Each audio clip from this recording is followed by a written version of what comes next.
Le wala leo numero tasi Samoa. 2AB le si ufofongo Samoa. Vala au mai le vaenga le maketi. Mo sau whaala wiloa e fia whaia e se tau whaamali loto. Maua le whamama avenga. Mo oe malau bisinisi. Ua soo ai Samoa. Amerika Samoa, toke lau, malelalangi atoa. Iana la leo a mo lima fao. Fa mo iwa tasi tesi maletasi. Iwa lua tesi maletasi. Maletasi o fitu tesi malefa. Vala au nei loa i le telefoni. Valu whaalua ono tasi fitu. Ma whaafesili mo le vaenga o whaalau iloa. 2AB le si ufofongo Samoa. Numero tasi. Le polka me lo ofisio komisio ngā ruenga de malo. Talofa ma le laufufonga fia. O le sini au tu o le whaale leo o nanga ina ia vave ma atu tono le whaatinonga. Ma ia whaia ma le laufufonga fia. Ia whaataua ina le whaale leo o nanga lau tele. Ma ia wha malo sianga tau sile tangata whainga ruenga uma le malo. Ai maise teime tau tuai mo le malu o le atunu. Ia mata ata ma wha alo. E whaataua ina foifina ngalo whaalia. Ale ma malu le atunu. E ala i pepa fesili ma le ngaru e whaatasi ai. Ma le malu lau tele. O le nau ta inga. Ina e tuina atu se au nanga ma le laufufonga fia. Ma le wha maoni. E wha mangi ina ai so se tasi o le mamalu le atunu.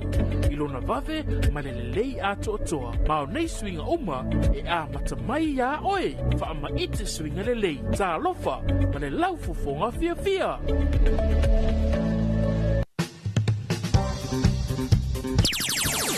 Talofa Samoa, mato nei mai sana ku private school. Ina la au ile sueki, ina ma o amo.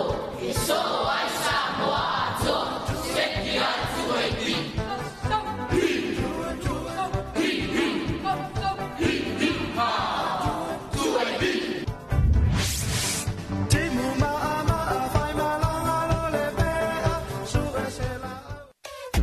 Le wala leo numero tasi Samoa. 2AB le si ufofongo Samoa. Vala au mai le vaenga le maketi. Mo sau whaalau iloa e fia whaia i se tau whaamali loto. Maua le whamama avenga. Mo oe malau bisinisi. Ua soo ai Samoa. Amerika Samoa, toke lau, malelalangi atoa. Iana la leo a mo lima fao. Fa mo iwa tasi tesi maletasi. Iwa lua tesi maletasi. Maletasi o fitu tesi malefa. Vala au nei loa i le telefoni. Valu whaalua ono tasi fitu.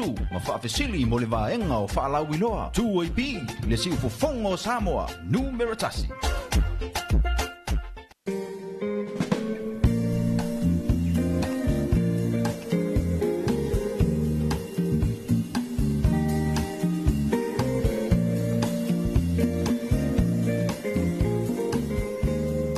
Talofa ma le laufonga fia I lo tātou wātu nuu I le nei tu lao le o le tai au. Ia me se foi o le ala whai mai ai whanunga le lei. Ia o le nei tai au, o le tai au fou. Ia me se foi o le amatanga. Ia o le nei masina le aso mua a Pirilan wafe lua se funu malilima. Ma lo le folau, ma lo le onusai. Ia me se ai o le ala whai mai ai whanunga le nei o le nei tai au. Good morning. Ia I le paia la silasi malpaia maulunga si o tātou wa tunu amata mai lava I taitai o le tātou wa tunu whantalofa atuai ia I le tōpa ia ma le tō mamalu I tinamata mama tutua taitai o e kālesia ia me se nuu mawhio anga whapea ainga ia se ia o lava I tūpulanga talavou ma le whana witi ma tau teo wholofa mwhantalofa atu ia I le swafa man malo Yesu Keriso I le neiva enga o le taiao e me se ai o le nei a sofou I le alofa male anga le lei o le tua ia I le tali tonunga sa ia I le atunu I malolonga ia ma tō whanga fo I le pō ana pō sa momoe lava manu sa umala ya tia e matu fesili ia pe tātou te aulia mai le nei tai au fo vi ia mawhafteia ia mamawalunga I pea le vi inga o le tua ia ua mawhai o na teitei ina ma momoli mai le soifua ma le ola lo tātou watuno wale matalia I ofe au mga luenga asi o tātou watuno ai mese ai ia o le whanau ia onga ia whatalo whatu lau porkalame masani ia o tai au aso te itasi o le tātou porkalame o le Talofa Samoa i pa anga ia me se foi ia o le au whaalongolongo le au le tātou wala leo 5 whao a mo ia po o le siu fofonga lo watu nuu le lua api e le ngate i samo nei o lo mwhai ona maua ia tātou whansalelonga ia me se ai ia na i o tātou a inga ia ma pa anga foi o lo mwhai ona maua mai a tātou whansalelonga ia i whafuato o tātou watu nuu e ala i au nanga le tātou Facebook page Radio 2AP and TV9 ma beo le tātou YouTube channel ai lef angaluina ai o nanga masani le tātou Zino app o vea lava le meo lo e mafuta mai ai e ala le tātou polkalame le nei tai au faa Talofa atu ia le tātou polkalame o le Talofa Samoa ia ile nei vaenga o le tai au le nei foi wa matalia le o nanga masani la wala leo ia ile nei foi vaenga o le tai au ia ala ia na polkalame fanga solo ia ma tiu te masani ia e te itolua ina pea malo se o tātou wātunu o ia i le nei vaenga o le tai au le asolua ia le nei na tātou tomua i le tua e ala i le tātou sa ili whaanumanga li upu fola le li ia e mese ai ia o le tātou te talo i le tua o le nei wa matalia le nei masina ia e mese foi o le folaunga ma le savalinga Samoa i tutonu o le nei masina lo na whao le tausanga e ala e le tātou sauninga lo tupeo na ia i tātou ia e kalesia Anglican ina i le afio angole fifi ia peo na tātou te taluma tuto ile niu ile tua oi mo mole me tau tu sa se isula le vi inga mal fafta ile tua ala ile fenga ia ole atunu ile malo longa po na po ia le nei wa tanto le mai le nei aso ia me se ai se o tatu te talo ile o fale male o fafo le tatu wa tunu ai me se o le fana wia o nga ia fa talo fatu ia le tātou polkalame masani o le Talofa Samoa ia i le nei vaenga o le tai au fia lava le mea olo e mafuta mai ai e ala i le tātou polkalame ia good morning ia o le nei ua tātou iai ia a matau atu i fafo ai le tātou ofisa ia o le nei lava ia o le ioso le la ia ai ua a matafo i ona tele ina pisi foi lunga le awala ia e mese ai o le momoli ina e matua nei whanau i le aonga ia ma le usu mai ai o le totele ia o fia lava le meo lo usu mai ai a whai le nai te mafutu mai lunga le awala ia tauto nali saunga le mu ia o a mai te wina pea o a tele lava ina tutupu malia e mai ia tūlanga o whaalavelave tau ta vale ia e whapena ai ona mau le soifua ia ole tau ole whautuanga masani lava le tātou wala leo e mesi o tātou porkalame ia ma tātou whaasua fo i le tele o taimi ia olo o tu ina tu pea tātou whautuanga masani le mamalu si o tātou wātunu ia tau tonale saunga le mu o vaenga ia avea ia le whaama mafa ma le whaama mua ia awa ole mea monia ia pe ia masani ai upu fo i e tele ina whaalongo apea ia e toi maua le fia ma le ata ia e meise fo i ole ngā luenga o lo nati mai ai ia ole soifua ma le ola ia e le taumate e tu ufisili ia ina imeane o tātou salamoe le temi muli ia ai ua le ai o masali ipu vai pe upu masani ia ale atunu o le whautuanga masani lava whaatalofa fo i le mamalu o tātou tavale la pasese ia tātou ave taxi tātou ave pasi ia whaatalofa atu driver ia malau pasese malu i le neita e au ia a whai le nai te mafuta mai lunga o tono tavale a me se lava le taxi ia o oe leo le driver ia po oe leo le tautai o le ala ia po le tau au lau pasese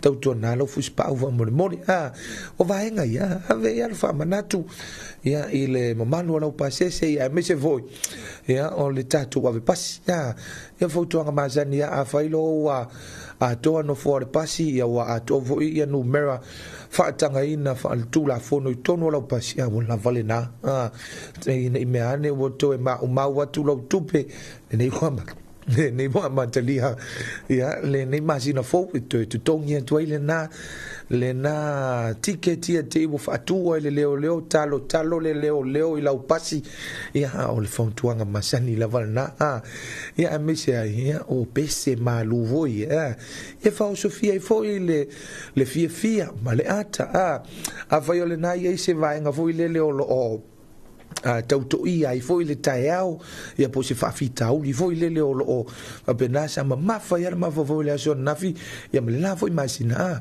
ia le nei wa mateli le nei masina ia dana vanga le start fresh tato amata fia ia peo ainga famana tu lava le na ia tu watu ia I tafa o le whaafonga mai o le tato watu no me se foi o le mai mo mai le tato por kalame o le Talofa Samoa o le whanga solonga lava ia o le tato por kalame ia o le se te mele to maufa fonga ia tatu talo le tau mai le official va ai tau le atunu ta le fitu o tatu tala fo mai le vaingo tala fo lang ina le company supermarket ia mau isa le ufi ia o le afo le fitu o le tatu por kalame masani la vai ia le afo le fitu fa fiang musika sui fe filoi o le tatu por kalame o le eterina top 10 ta le valu ia fa fonga voi le to va Halloween o tatu tala fo a for valu ia o tatu familia nga sui fo mas fana ia me se ai ia o le a se e mai inicio company fa la potonga ia pe a o toile na temi ia o ia ni tatu fatala no nga wala versilo fia le mamalu mawalunga se tatu watu no tale iva tawalunga tatu por klame ia tatu tala fo ile ngana fa Britania mai le tio fa vo malon sila ia o na por klame o mai tai toloina ia ma fa pena lava na to vai tatu fa vivianga musika su fe filoi ia o le nei foi vai ngole taeao tai toloina pea ma le mamalu se tatu watu no ai mai al tatu fa vivianga le nei ia fa fonga ia tatu talo le tau e fua ia fi au manga luenga ia malava singa o le fa pena na pale fi ngai ai lo tatu watu no ia ile nei foi a solua le aso mua a perila ioe o le futuanga masani ai ia o le aso le ni le tele ina ta ua fa pe le April's Fool me ane la wa ia po le aso fo le tau vale tu lo la va le va funga le atunu nei me ane ia ua e la ve se pepelo la po alava ia alo uso po lo to fine ia me se ni se su yo do ofisa po lo tau mtanga wenga mana tua o le aso le nei tele na tu po i vai ngo pena le malo se le pen ia po le April's Fool ia po le aso tau fa vale ala to via mai alfa fi fianga le nei mai fa na Jerome Gray ia ona fa fonga le tanto want to know ia tatu talo le tau mai ofisa o le va ai tau ale atuno we are Samoa mai fa na Jerome Gray Samoa, the greatest place of all.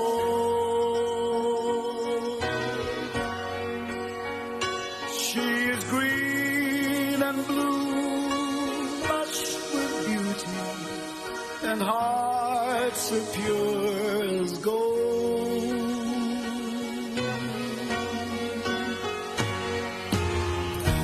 Touch someone with tears of joy. Touch someone with smiles of love. Oh,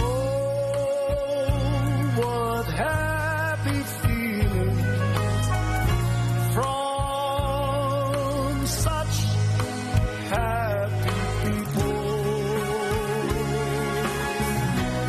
We are Samoa, people from the sun. We are Samoa, and our heritage lives on.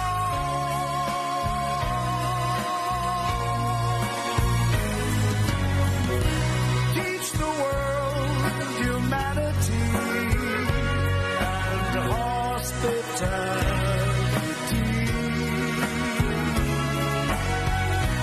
We are Samoa, and the God we trust in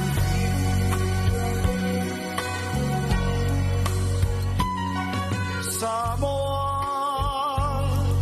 e pele oe isi o ufatu.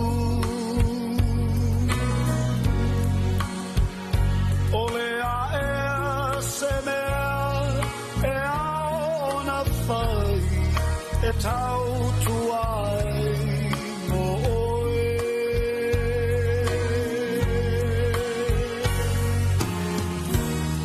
sasae masisifo etasi ole vina lea ina langi ai ngā manu taitasi tu mai lo ao tapepe se fatasi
O si mai whawhunganga le tātou atunu ia tātou talo le tau mai le ofisa o le vai tau. Talo le tau mo vaenga o Samoa whamawina le ofisa o le tau i le itulai awhaleri mai le tai o le asolua. Aso mo a perila lua wheloa sefo na le lima. Winga o le tau au susua sa vili o le mta upolu sa vili mai se sae o lo ofiti ai pea Samoa. Mai au mai a hao mana i timu e a fiai le atunu o inisi o taimi. Talo le tau mo upolu, vaenga matu i sifo, whale wha apia manono. Mole so, e o fitia se vaenga o le langi e au matimu e te uluwa vansolo ai. Ai pupu ia i le au auli, wha pene wila ma whai titili inisi o vaenga. Se sa e saute sifo alipata sa fatasi umule fanga mole so, e ufitia se vaenga o le langi e au matimo e te uluwa vasolo ai, ai pupu i le awauli, whapea nei wila mo whai titili i nisi o vaenga. Talo tau mo savai, vaenga sa e matu sa e sa le longa sa le aula bole so e ufitia se vaenga o le langi e au matimo e te uluwa vasolo ai, ai pupu i le awauli, whapea nei wila mo whai titili i nisi o vaenga. Matu i sifo, a vawa sau fale a lupo. Mole so, e ufitia se vaenga o le langi au matimo e te uluwa vasolo ai, ai pupu i le awauli, whaapea nei wila ma whai titili i nisi o vaenga. Vaenga i saute palauli lata nei afu mole so e ufitia se vaenga o le langi, e au matimo e te uluwa vasolo ai, ai pupu i le awauli, whaapea nei wila ma whai titili i nisi o vaenga.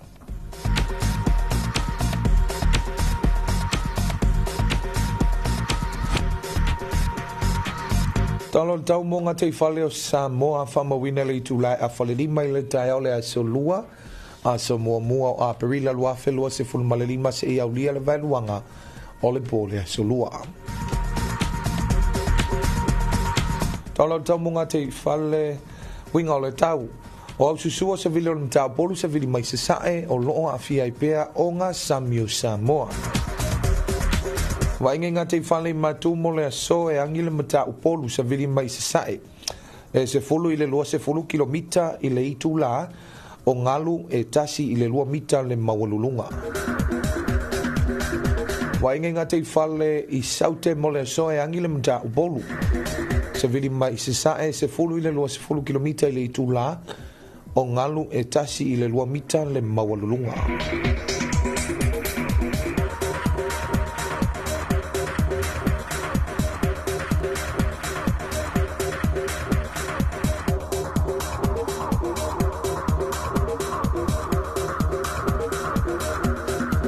Se vainga i le tala o le tai o le te milenei o lo o PLL le tai. I el fofuanga o le sfulmaliva minute te i le itulaiva i le tai au. O le a sua tutu i le tai o na toe PLL o le tai le toe fitu minute i le itulai fa i le afiafi. Sua tutu i le o le tai i le po ana nei i le toe iva minute i le itulai se fulu.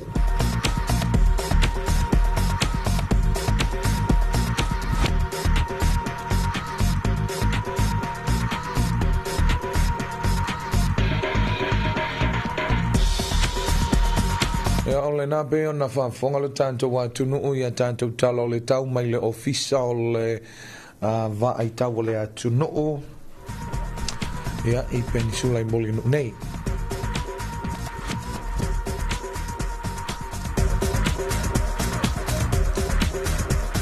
ia ole na be ona fa fonga le tanto wa tunu ia ole tanto talo le tau le na mo le aso mo a perila ia po ole a matanga fo I ole nei masina la tovia ia ele fa fonga lo tanto wa tunu ia pe ona fa fonga mai ai ia to lo to ele tato reporti o le talo le tau ia ai fa talofa tu le tato por kalame o le Talofa Samoa pe fa ele na foto ama wa mai tanto fa sanlonga ia me se foi o le amatali o le tato por kalame o le Talofa Samoa ia ile nei foi vai o le tai hau fa talofa tu le mamalo le tu no o lo fa na mafutu mai I lunga o le tato Facebook live o le tato Facebook page ia e ala ia tato fa sanlonga ia ma le tato por kalame ia be ona ia ile nei vai o le tai hau fa talofa tu ai ia Miti Edwards ia malole on sai malole ala usu ia me se foi to lima si avao ia lo fa be mai fa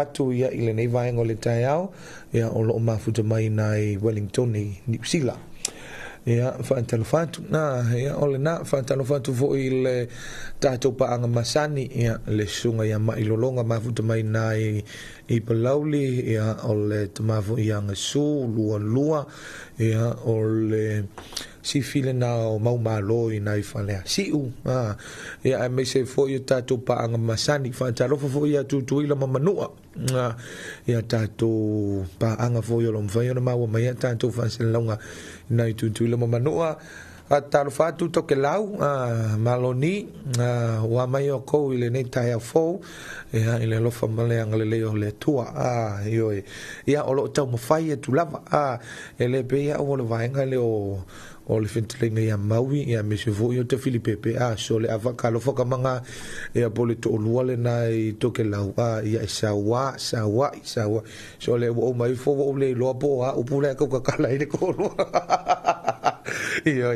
ia fa talofa tu ai le tato wa tu no pe vai le na o tele na usu mai le to tele nga luenga ai me se ai fa malo fo ile ono sai ia fa malo fo ile nga lulu te ila to pe nga lulu ile po na po ia ile vai nga fo ile skula tima leo po le mtanga luenga le soifua malo loina le mtanga luenga o leo fa pui malo le to fo ina ia me se fo ile pule nga o tine mu fa la lave tu po va fo se ila to sa si fi po ile po na po io e matali tonu le manatu ia ele fa ngofie la o to te mala o to fu taimi whainga ruenga ia al whampena na whamanuia lava le atua i le whianga ia mese ai o le tau walunga ai ia o ngā ruenga pe o na whita i tunga ia i le po ana po ia o mātou fo ia nei whatu a usu mai le nei tai au ia o tau le nā sa whianga i lava ia mese lava i le tātou matanga ruenga o le soifua malolo ina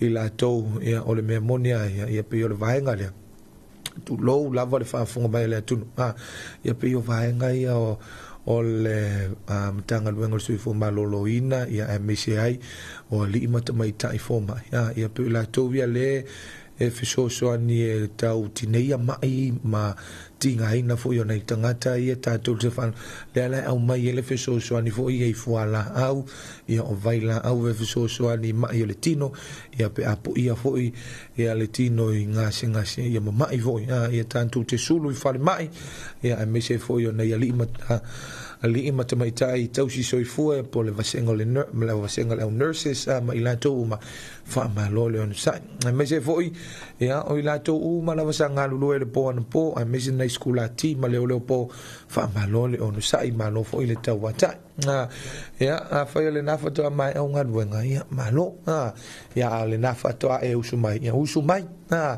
e leise meo le usu mai e whatuai mai usu mai ia e wha ma lo i lo tātou wātuno ia i le ala whai mei fōi ia i ngā luenga o le nei aso e mei se ai ia o le whanau ia onga tawa tali tonu pe ia le tue mamawa e tawalunga loa ia le kuata mua ia po le first term ia ale nei fōi tau sanga whaale o onga la tau ia nei alo mo whanau wha ma lo fōi nei whanau la tau ia toi titi ma lo ane on sai nei whanau ma lo fōi nei li mo tamai tai whai onga i la tau o lo o benaona o ina le lumanai ia o wao le lumanai le o tātou watunu mea moni ia o tai ia o whaife au ia o konisula o lo ia leo ia o la tau ia lea e te pataula ia le manuia o Samoa mo atai au ia mea le mole to le whamalo ma le whaafitai fo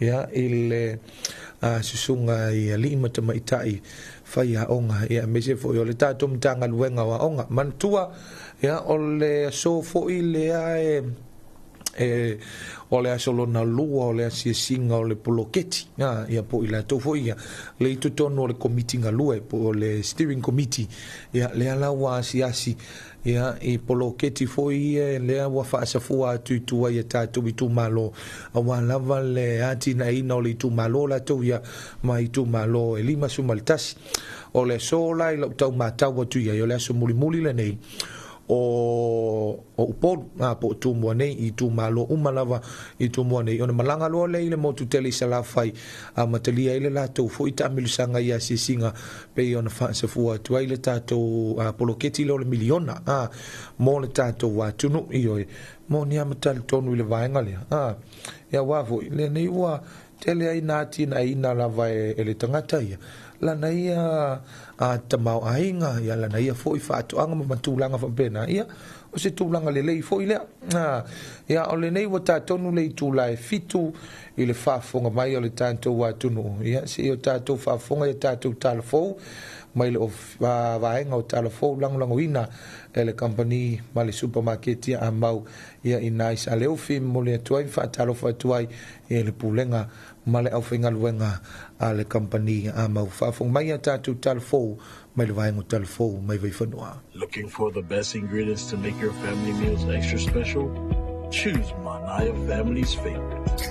From cooking oil to mushrooms, canned tomatoes, fruit cocktail, peaches, kidney beans, vermicelli, beetroot, and more. Manaya brings the finest quality to your kitchen. Exclusively distributed by Chanma Company Limited, Manaya products are trusted and loved by families everywhere. Make every meal a delight with Manaya. Manaya, family's favorite. Available now at a store near you.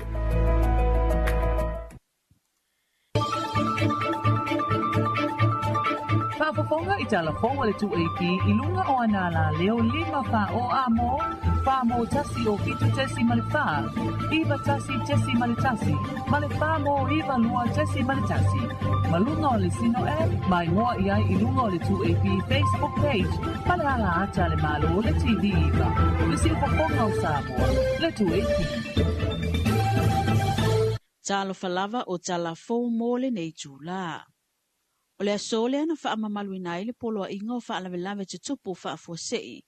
O le ama whai ai le malo na whaatinoina whaanatinati ai le toe whaalileia o au nanga tau ele tise.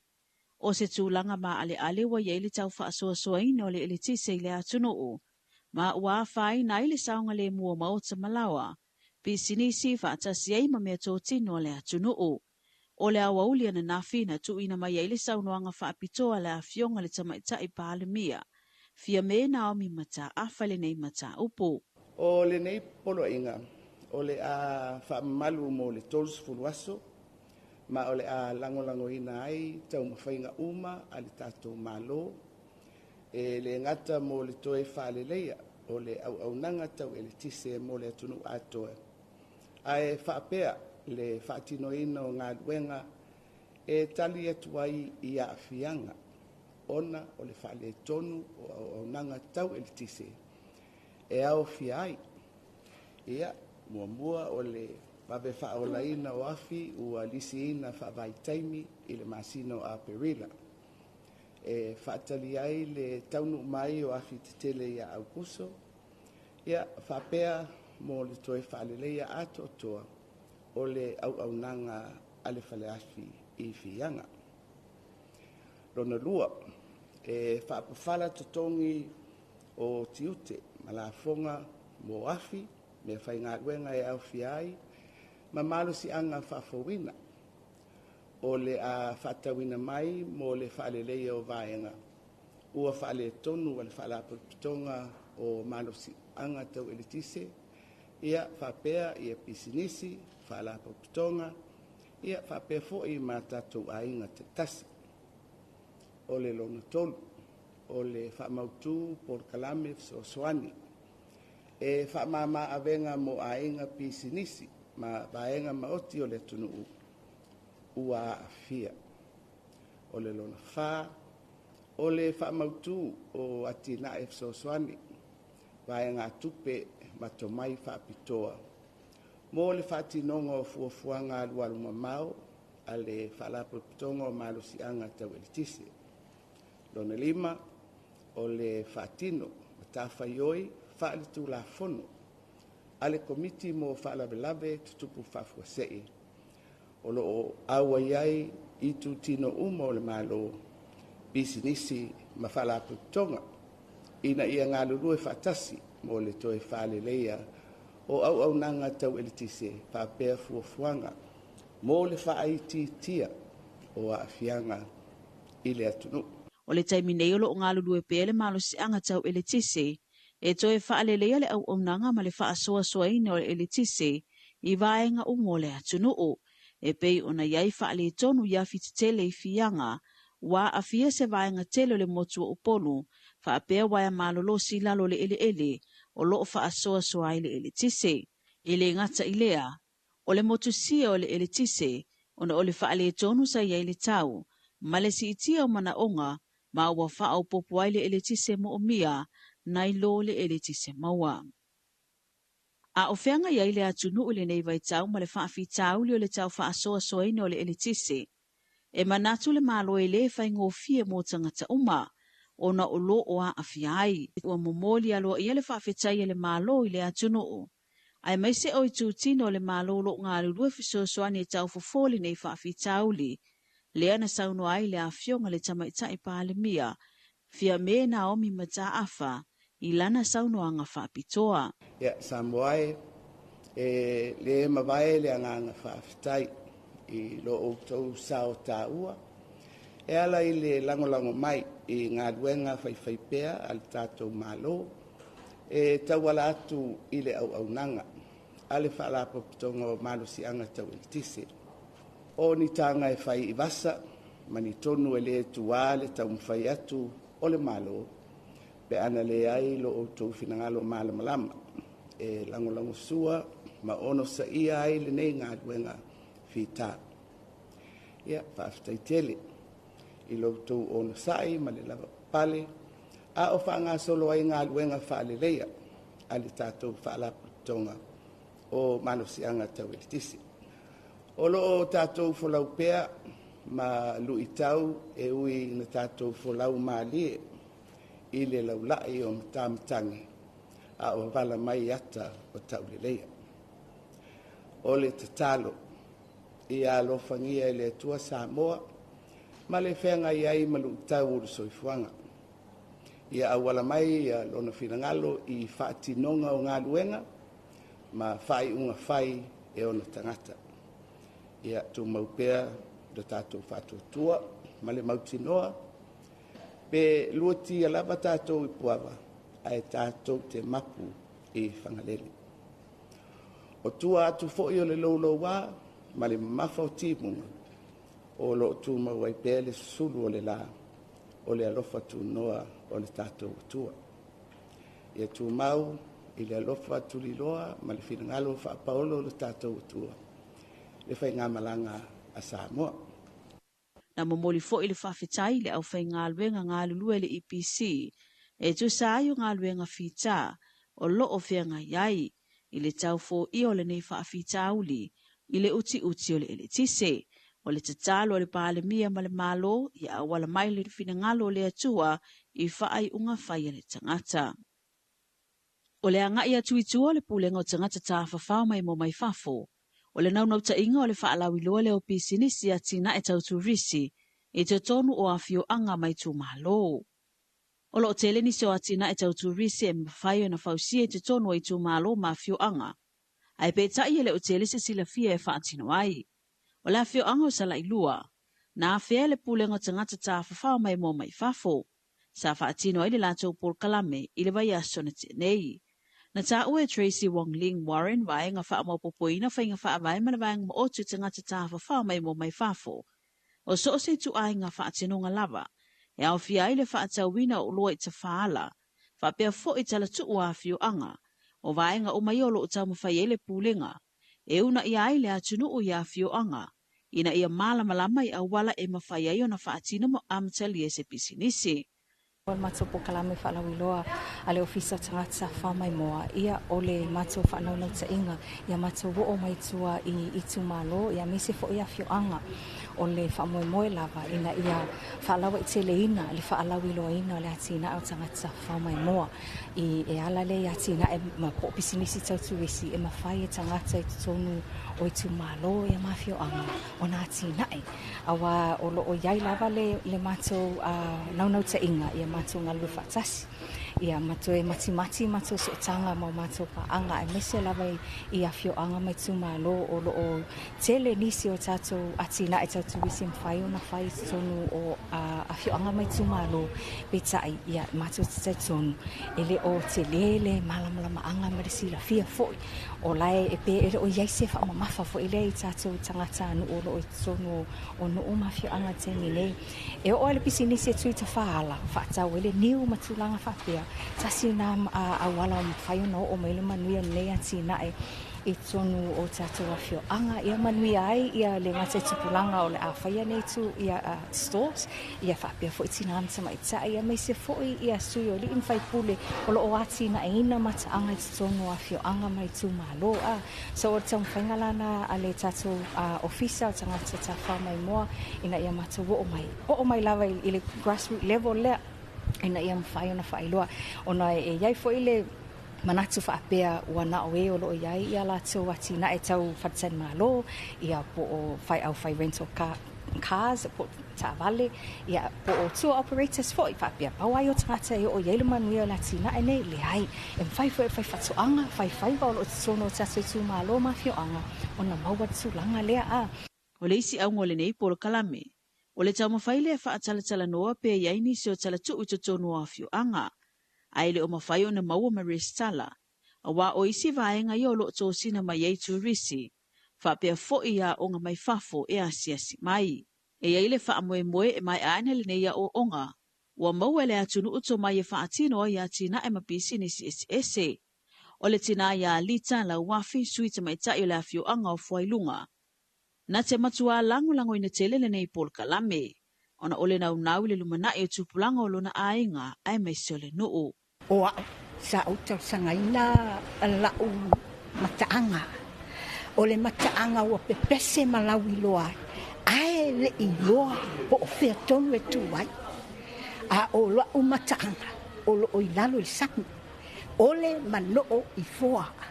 O le manoo i foa. Ele a fopi o na alalanga mo saunga fo ele ofisani. O le manoo i foa walau iloa. Ae le iloa po o fea le mele tanu wai. Pe o le fiafianga ngalo loko. O nga o lea ua a mai whala wilo. Lea waka kalako.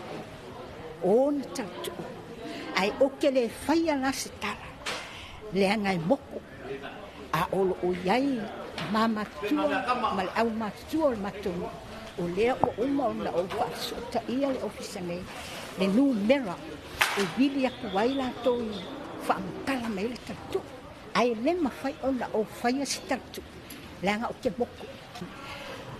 O fua ilunga. O fua ilunga o iai le nuku. O le nuku lea. O lalo le vai. Pe o na iai le whare mai yaso e ia mato. O au tafa la o le whare mato. Lea e kanea.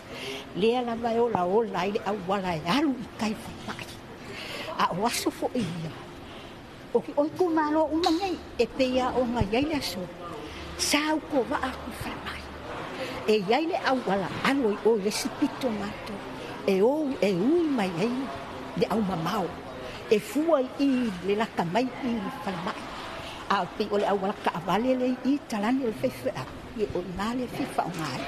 O le taimine. Ia o lea o lo mangei se mako maluwenga. Ia o nga o le kasi fo e puro kalami sa whaaso ako. Lea la uka mawhai e se koe asa lea. Se koe asa lea la i le vai. Tala mai le Pasifika, tala mai tonga, na toe tolo pōta ulu manga le whunutanga le pālemene o tonga i le amatanga le neiva yaso. Ona o le mafui e tusa ma le fitu tesi ma le tolu na malosi le fua mafui e. Le asa lulu ina i le atunu o tonga, i le te o le tasi le vave au le asonga fua. Na sau no le sui pālemi o le malo tonga. On report Dr. Taniela Fusi Malohi, e whaafetaia le alofa o le atua. Ona o le ai o se whaale lave sa tula i mai. Ai mai se le taimi tonu na tula i mai aile nei mafui e. O le taimi lava na luulu aile mafui e. Na te tangi ai fo i mawha ilo ilo ta avale o leo. E longo aile atunu u. Ina ia anga i ese mana ufanga mawala lalo. Ai anga i no fuanga mawalulunga. Ua wha ilo a fo i le a afio au nanga te ofiso ta inga telefoni hapai. Ona o le malo se tele o le luulu o le mafui e. O le tula i mai ai o le nei mafui e na ta uai fo i le sui pali mi o tonga. E le i maua sana mo le lei. Ona o le popole ne i oso se tsunami. Ai o le tūlanga whaale e tono lo iai au wala i tonga. E matua lea o ngā i taimi o whaalavelave whape nei. Ua whaelo fo e le minisita o tanga talau tele. E te tau lavona longa o mawhaipule o i tūmalo te itasi. Ia vave fo i o na lātou longo tangata o lātou i tūmalo. I taimi e tūlai mai ai whaalavelave whafosei. O la so tolu si fultasi lea sa ngā tailefona tanga le pāle mene o tonga. Ma sa fuafua le vai asole nei e toi usui ai. E na vave o na toi mai ale whanutanga ma whaata ape. I le mai o le inu ngā ti le malolonga i le tai au. Ina ua maua le pāle mene le nei mafui e. Ua mai tauina le ofisa o leo ma le vaenga whale pui pui whapia fo i le whaamisinonga le malo tonga. O le toa tele o la towe maa ngalo mai le whale pui pui. E toe o lava i tonu ona o le tango fio fuala au whaasaina o le marijuana ma le aisa. O lātou nei sa atole mua whaasalanga. Mai ta i tolu i le whāta usanga le umi. Ma sa iele manatu o le asuia o lātou mawhauwhau i le toe whaia se sisoli ngā tū la fono. Ai pe tai o lea ua whao popo pea lātou e toe fo i atu tutonu o le whale pui pui. O lātou lava sa atuli whaasalanga mua. Ai ua tango fia le aisa ma le marijuana. O le vale tolu se fulta usanga i le whaas fulu lima tausanga leo lo ua afia. O la so lua se fulvalu le masina o Februari, o le tausanga e lua afe lua wha. Na alua ile o so whainga le leo si tase o whale i kolomatua, ma maua ai leo ni fuala au whaasaina o le aisa, o loo whaatawina si tase o whale, na nga iai le usufa inga. E 5 masina ua whaasalaina aini ali i se toa wha. Sa tuli mo fo'io lato whaasalanga. Ai o lea ua toe whaasalaina le whaamsinonga ona ofala au whaasaina. Talafona, manu ia tele whi au mga luengo le yaso. Whaafafonga i Talofa le 2AP i lunga o anala leo 5 wha o amo, wha mo tasi o fitu tesi malifaa, iwa tasi tesi malitasi, malifaa mo iwa lua tesi malitasi. Malunga o le sino mai moa iai i lunga o le 2AP Facebook page, maleala ata le malo le TV iwa. Le si whafonga o Samoa, le 2AP. Looking for the best ingredients to make your family meals extra special?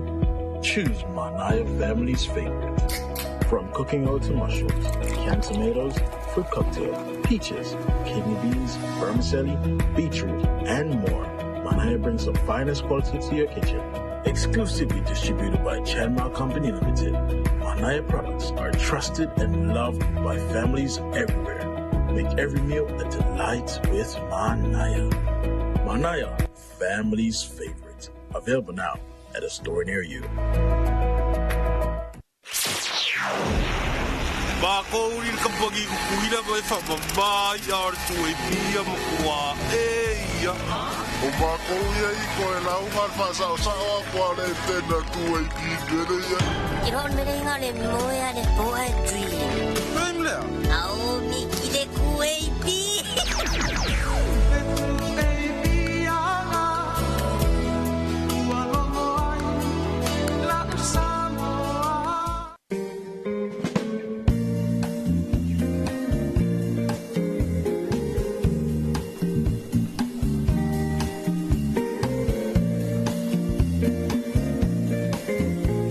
Ole na be ona whaafonga mailo tātou wātu noo ia tātou Talafou ia mai vai whanua be ona Saudia matapenina ele tamaita i o matha tau manta whaavai o le vaengo Talafou whananglangoina ele company supermarket ia mau i nai sa le ofi mo le tuele ngangon whaftei tele ia ele company ma le pūlenga ma le ofinga luenga al supermarket ia mau i nai sa le ofi wa matalia foi le la tu o nanga wale tau tuai no malu si o tātou wa tunu ia ile nei foi vaengo le tai au ia be ona whaafonga mai ai ia tātou Talafou mai vai whanua le vaengo Talafou au le nei ua mawhatasi mal to favo i pole sunga vai te Filipepe ia don moi mausu ia ile nei foi vaenga o le tai au ia wa lava le tātou polkalame o le Talofa Samoa ia malo le usu malo foi le tauatai ia ile lausunga te Filipepe ia ile nei vaenga o le tai au ia vi ele tu o maulunga lava lo soifua malo lau le lei au le lei ia ile nei vaenga o le tai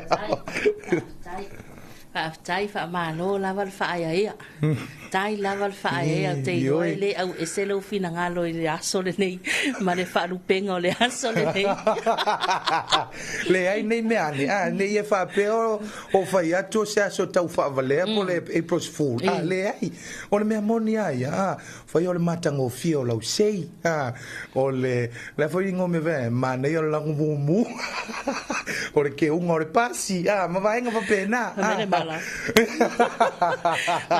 malo sai fo manuia la sunga tupai malo le usu o ka se au lele ho wasa mai tono tato officer tala mal fai to ava anel fa fonga mai sole makua i shine na fa pe ole samile moana ngale lenga pu ele aka moana matarok le wata atia tu i le wata oto tu i le tule ha le man nai ole lanu lo la e fa pe o lo wo sulu kongor ka ko la Valo le usu po i la usunga tupa i nei tai au ia Talofa tu fo i manu man pa ia fa fonga le tatou atu ia ile nei tai au fo malo so i fo man via le o tatou par fana i le masina lona fa vave io ni tau sanga mele mana ia me tupu tono masina o aso fa manatu ia o vainga foi e sa mo meu issue mo meu e quere meu issue o uma faula lai ke be mafia fa be o isu lai ai uma langa sa va isu uma fa ku again so malisi me ko so me o ni ai ele o me ai alo ki fi manga oi ma fa pasia ma ko vi ngot fa pasia ai fa po muri ulur me ele ka fango foi oi la ka va ni kai oi le ai al ku la ka la wo ku mai o fa se ma kwa leva ku ai o leva ngo fia o kai se fa il pokalame o fa foi ya manu la fol ke me o fa ko ya o kare ko lu e ku alo fa ai ke lo la o ko e vin ke ka ngule mi skola manu po se me le ka ngal fa o fa ka mo mi skola me dia kai mi mai se pe se singu me la tupa i lo ke fiu e fa e le pu fiu e ku lu male pare pa ke lo o ka mai ki nga ngala ki ka ko visa al makwa sifia ya fa malo le on sai le tato wa tunu malo foi le usu e me le usu ni ta ya o le fa fonga male si la fia foi le tato tunu e pe ol taimilia le o tau fai tuli uma mai tangata o amaka pisi mai o ya ma tau falata pisi mai la wala atu salana o salva pe ya ya ai fe ngale pe kasi anta vale e lunga la tele ai le ai o le wa uso mai al mamalo le tunu wa fo ilai o la u sila fia le ya to nga vai nga na le lata lo tale valu le te lunga la wala mauti no ale ma o poloka ai pe la le wa tuli mai o le wa mata pisi mai ka mala inga lunga wala time le nei anga o saula wa fe I le market vo ile me se pan keke so le o fe o alla se kiu alla se kiu va pe le e si le o alu e tuli po kalame te o fa sala o tu pai ya se I o malta po kalame ya ka o fa kasi le o market e skapan keke o ke pole le foi le usu mai ia maui ele usu mai foi ia sale aula ya le fo sau ia va ai ngole tu lo foi ngare ko mai foi ama ko fa tu lo I lumo o se fe pani keke le foi la tal ton la usu mai ia sale utongi ia pole la foi ia mau si ia sa foi ia e kau mai se fe pani keke tu lo I foto ele ia la nga ka wal tu lo wa nga aka sa fa sa mai le fa ia la ka tu lo pa pe ka ka so le se le ma fa uso ia ka wa tu lo it's part of falo al tato wa tu lo foi falo le finki ia o vaenga lava ia o fa mana tu voi le nai lo tato wa tu no la tu ia to na so malu le taiau e me se foi la to o lo ia foi vaenga foi inu le foala au ia me se foi ne tato matua tausi ia mai la to foi o lo fia ngai ma le faiva le o le fatu ainga tausi ia tal tonu le au fai au ia ma le au tau tua foi donu pe ia na wa ngai ia ta fasi mai se es pe sali mai se popo ia le voi ia le vaenga o le vaenga foi le o le fuata avoka o ke fai aku o lo kalangoa I mako mea ai I ringi mea ai ke ai ai longa ke ai ke mawhainga e kausa mia se esi ma se popo Philly in my backyard in my neighbor's backyard in my backyard fa aku mo ko apa ya le si la ko u le ai ha Talofa tu pa I el malo na tato pa anga ya mafuta mai ngol tato live ha Talofa tu le sunga ya Miri Edwards good morning ma lol so I for manuia ya mai se vole sunga ya to alima sia vao ya le lo mafuta mai ma se la to inga Wellington ya ma lo le usu ya fa Talofa to fo ile sunga ya fa lima tau tofi ya so fo manuia Dwayne ma lo mo fa uswina tato fa salang manuia favor ya alo fa tia sale aula mal to fa ya maui ya mal fionga ya va ai ya ma fa tai ya fa Talofa to fo ile sunga ya Haimi wasile ya so fo manuia I lausunga tupai ya ile nei ta ya malau fonga fia le ala maua mai le sunga ya wasile el tato le tato recipe o le nei ta ya o la mata mai mo mai Tasmania Oh, so. I male au so ia faola tu mua o tali ia mavai ia la sauni mo ngā luenga. So le talofa malo le ala usu. Malo lava lo sa ia te le tai au ia tali malo tai au. Io vaenga na talofa toi fo ia tai malelangi loto mato faisione ia o lo fa pena foi ona mafutu mai longa o le tanto Facebook live ia me se foi o le tanto YouTube channel ia ma le tanto Zino app to telefoni o le malo na tu no fa ia na fa fonga mai longa o tanto platforms ia po le tanto vaenga ia o lo tubina tuai ia tanto o nanga ia mai le penisula i mulin nei io mana ia o uso mai nei le tai au vai ola se o leva na fiala ia la u awaonga wa o to tele la u au no faonga ia wai to tele yo na yo te mai savai ia la ia wa o mama to no fo wai e fa to tele fo ile ma to fale pe sole o ka koe manga kua ia sola e kaule fa ngua ka ika lo tama e tau le fango o le mato o mo moe lava ya nel fa fango mai e ia le tamai titina e pese i longa e maingi ia fa ko ango fo i lunga o kanga ula le nga grace nga se i longa e maingi ko ango fo i mana tua sola ka ika e fango mai ko inga wa leva nga umango ka man tua la e fa ia le pole uri ka masa o ile si uri vo inga le hanga ia lava ngalo wala kwa sulu ia faalu fa pe ma folofola sa mo ia o ko ia so ia leila fa ma o caminhei fa ma o ia o taimi o mo auli malala io sa kai mi o asola ula ka auli malala uli malu o se mafa ia i holo le fa pe ola se ma kai mi rangi Fingofia. Ngor ki ar polaka malu le ako. Ia e anuanga ia. E Bluetooth foi ma kwa uli le wai. O le vai tu nei o le nau fa talofa mai ia le sunga ia va ai. Ia la mai tu lo lava. Ia tu lo lava to fa se fua al blogana le vive ia va ia le fe mai talofa na tu le fe mai fa talofa tu ia o lua ia e tu lo lava. To fa se fua lo dalala tu lo lava to fa se fo awane to ko mai ai le leila le tu lo le fa mai tu lo lava ai le anga pe ia kulonga le langi kulonga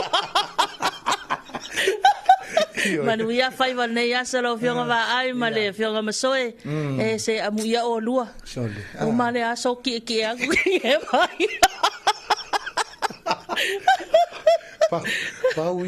Pau ia o ka ko whenga luenga makua laki a. Pasikuea palengi a e pokala ia. E whai o le kie le ka vale. Ai, ola le ea malulu. Ola le ea malulu makua i papa. Aso ako. Anga o le kasi le mingu ke o i whafoi pue. E pue aka. Nga le na vai o ka ko kai. Se o e whai de mea na. Ana whi manga ia o le malulu. Ia e wha malo. Malo le on sai malo foi le usu.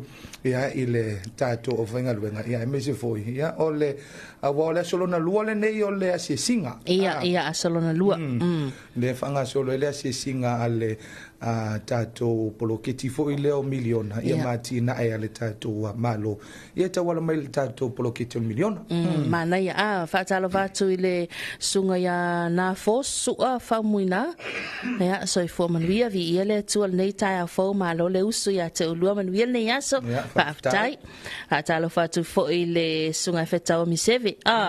Ia ole a tau matau le ole sunga fa ngai ya Reverend Enoka mal faletua I ile e kalesia fa potutonga ke sanu Samoa I to mo uta. Le sa tu to ole aso le telefoni mal fa mo ole e kalesia fa taravatu le sunga pai. Ia mai se faletua ya le fa ia mal no falo mal ainga manuia teletiu te mafai va neias. O le skanga kale wa kele al swinga. O pa ea. E wa fo e malulu fo ia kai le a mata mel tai al ke mine usu mai. E manga vala e malulu. O ele alu fa fo. Ele alu fa fo. Ai tu sa vo ia pe tul ta vale. E kuol ka vale la o la ki le malulu. Ia fa malo atu fa Talofa tupa ia ile nei vaenga o le tai au ile tato pol kalame o le Talofa Samoa to fil pepe ia le voa se mai le tato pol kalame masani o le afarfitu io o tato pol kalame masani o le Eterina stop 10 fa Talofa tuel to mai tai ia Eterina ia le na fo i wo usu ile a onga ile nei aso manui al fianga ia le a fofine foi ia ile a onga ile nei aso e to muat fa fianga ia mai le au fa ia poasa ma sina para ma le mana vale o kisene ile tato pol kalame o le Eterina stop 10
Fifanga mo mole na le tanto pol Columbia le Eterina stop 10 male mana vai le o kisene asuau Felice Micaele male vi o le maule fa fifanga lona lua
Fifianga na mai aswau Felice Mikaele Malevi o le mau ia i le tanto por kalame masani o le Terrina's Top 10 se me le si fa fifianga mai a fanana Jerome Gray ma le lea fai tulangi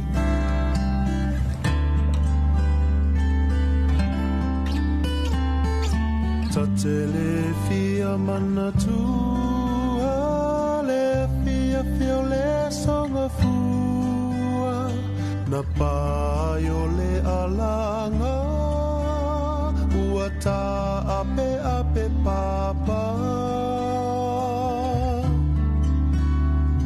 uata fea o le tau o fe uanga solo solo aoe vine ula olo ua faanoa ma le loto a momomoe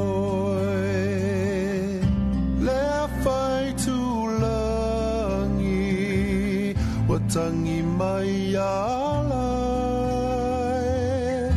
vau puni matangi olo ua solai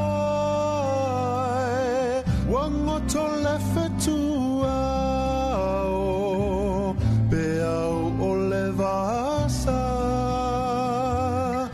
motusia la upala sa o tiu ai ia pia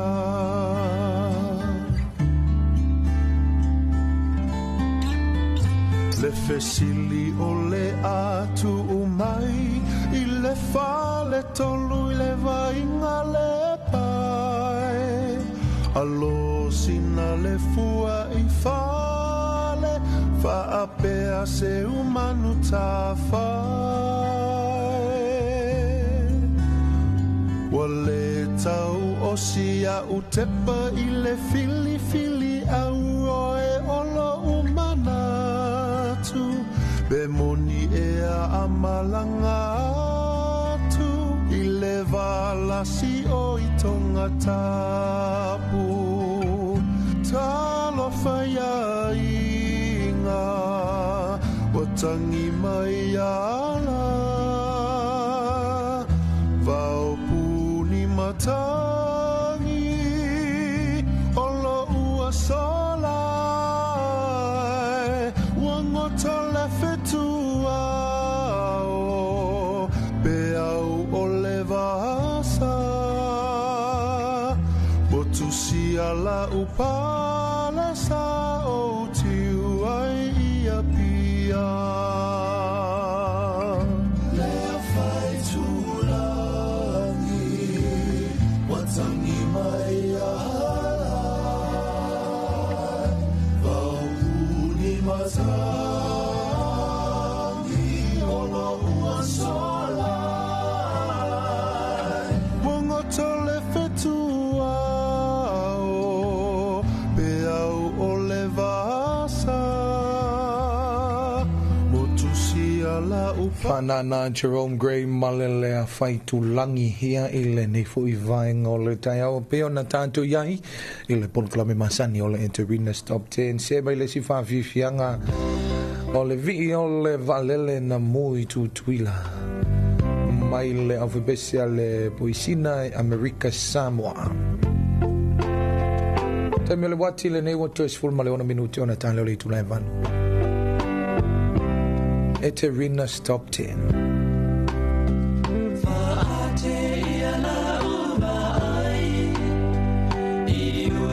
la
Viviangal na mai le poisina America Samoa ma le vi o le valele le Terina Stop 10 se emelis fa vivianga fetulima malabese oka la ohani.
Whawhiwhianga nā mai le o vai pese al kolisi o vai maunga ma le pese whiwhia i le lantu toi usuina na o whawhiwhianga mai le o vai pese al mātuloa. Se e les whawhiwhianga o le Terina Stop 10 mai le o vai pese le Rosa a po le RSA Band ma le va o le tuspaia.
Rosa a male whawhiwhianga o le vao le tuspa ia e le nei vaenga o le taiao tanto por glame le Terina Stop 10 Pex Filoa male pese lo tau au e te mapuai au tanto i pe whawhiwhianga musika sui fe filoi o le Terina Stop 10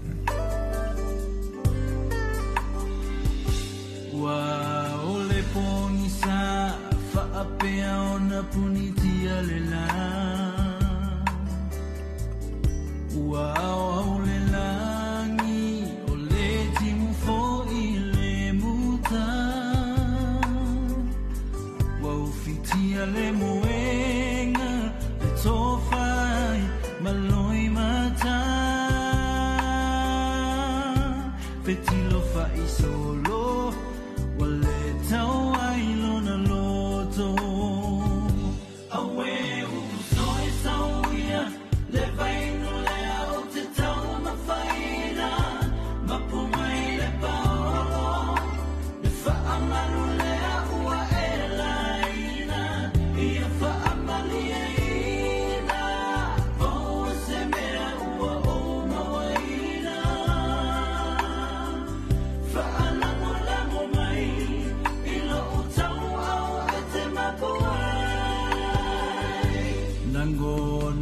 Fia ai se fulu sene fa alavai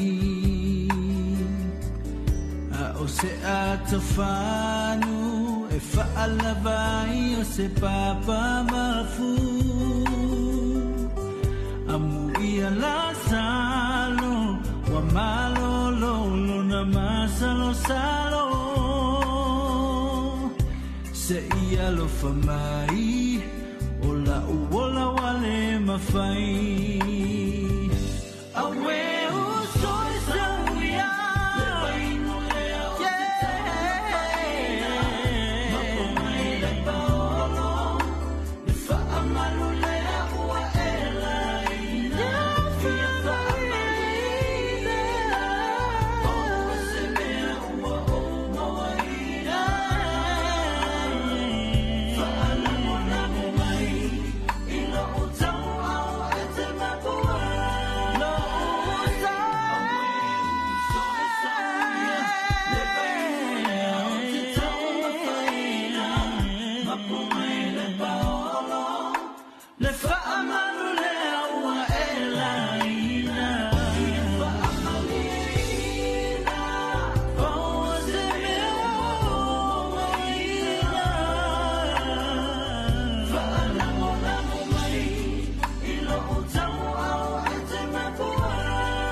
Whawhiwhianga nā mai a Bexfiloa ma le tau malo tau au e te mapu ai.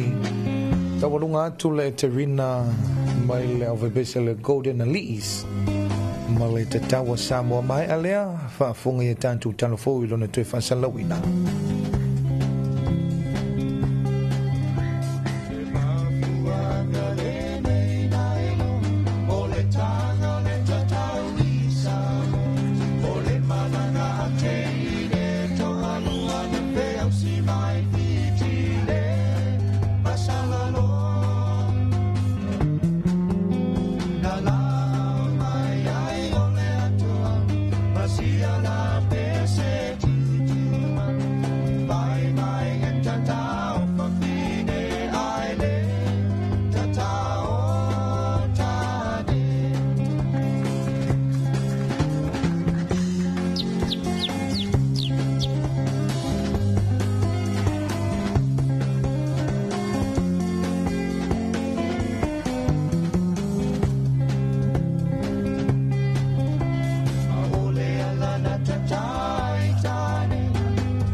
Looking for the best ingredients to make your family meals extra special?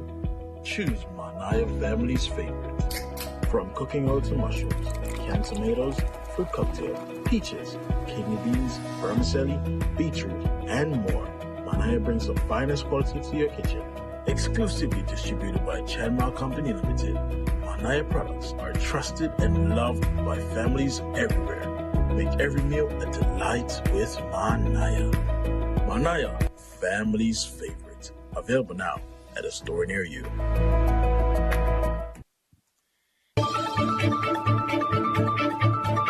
Whaafafonga i Talofa le 2AP i lunga o anala leo 5 wha o amo, wha mo tasi o fitu tesi male wha, iwa tasi tesi male tasi, male wha mo iwa lua tesi male tasi. Malunga o le sino mai ngoa i ai i lunga o le 2AP Facebook page, pale ala ata le malo o le TV iwa, le silfafonga o Samoa, le 2AP. Talofa lava o Talafo mo le nei tūlā. O le asole ana whaamamalu inai le polo a inga o whaalawelawe te tupu whaafuasei. O le ama whai e le malo na whaatinoina whaanatinati e le toe whaalileia o au nanga tau ele tise.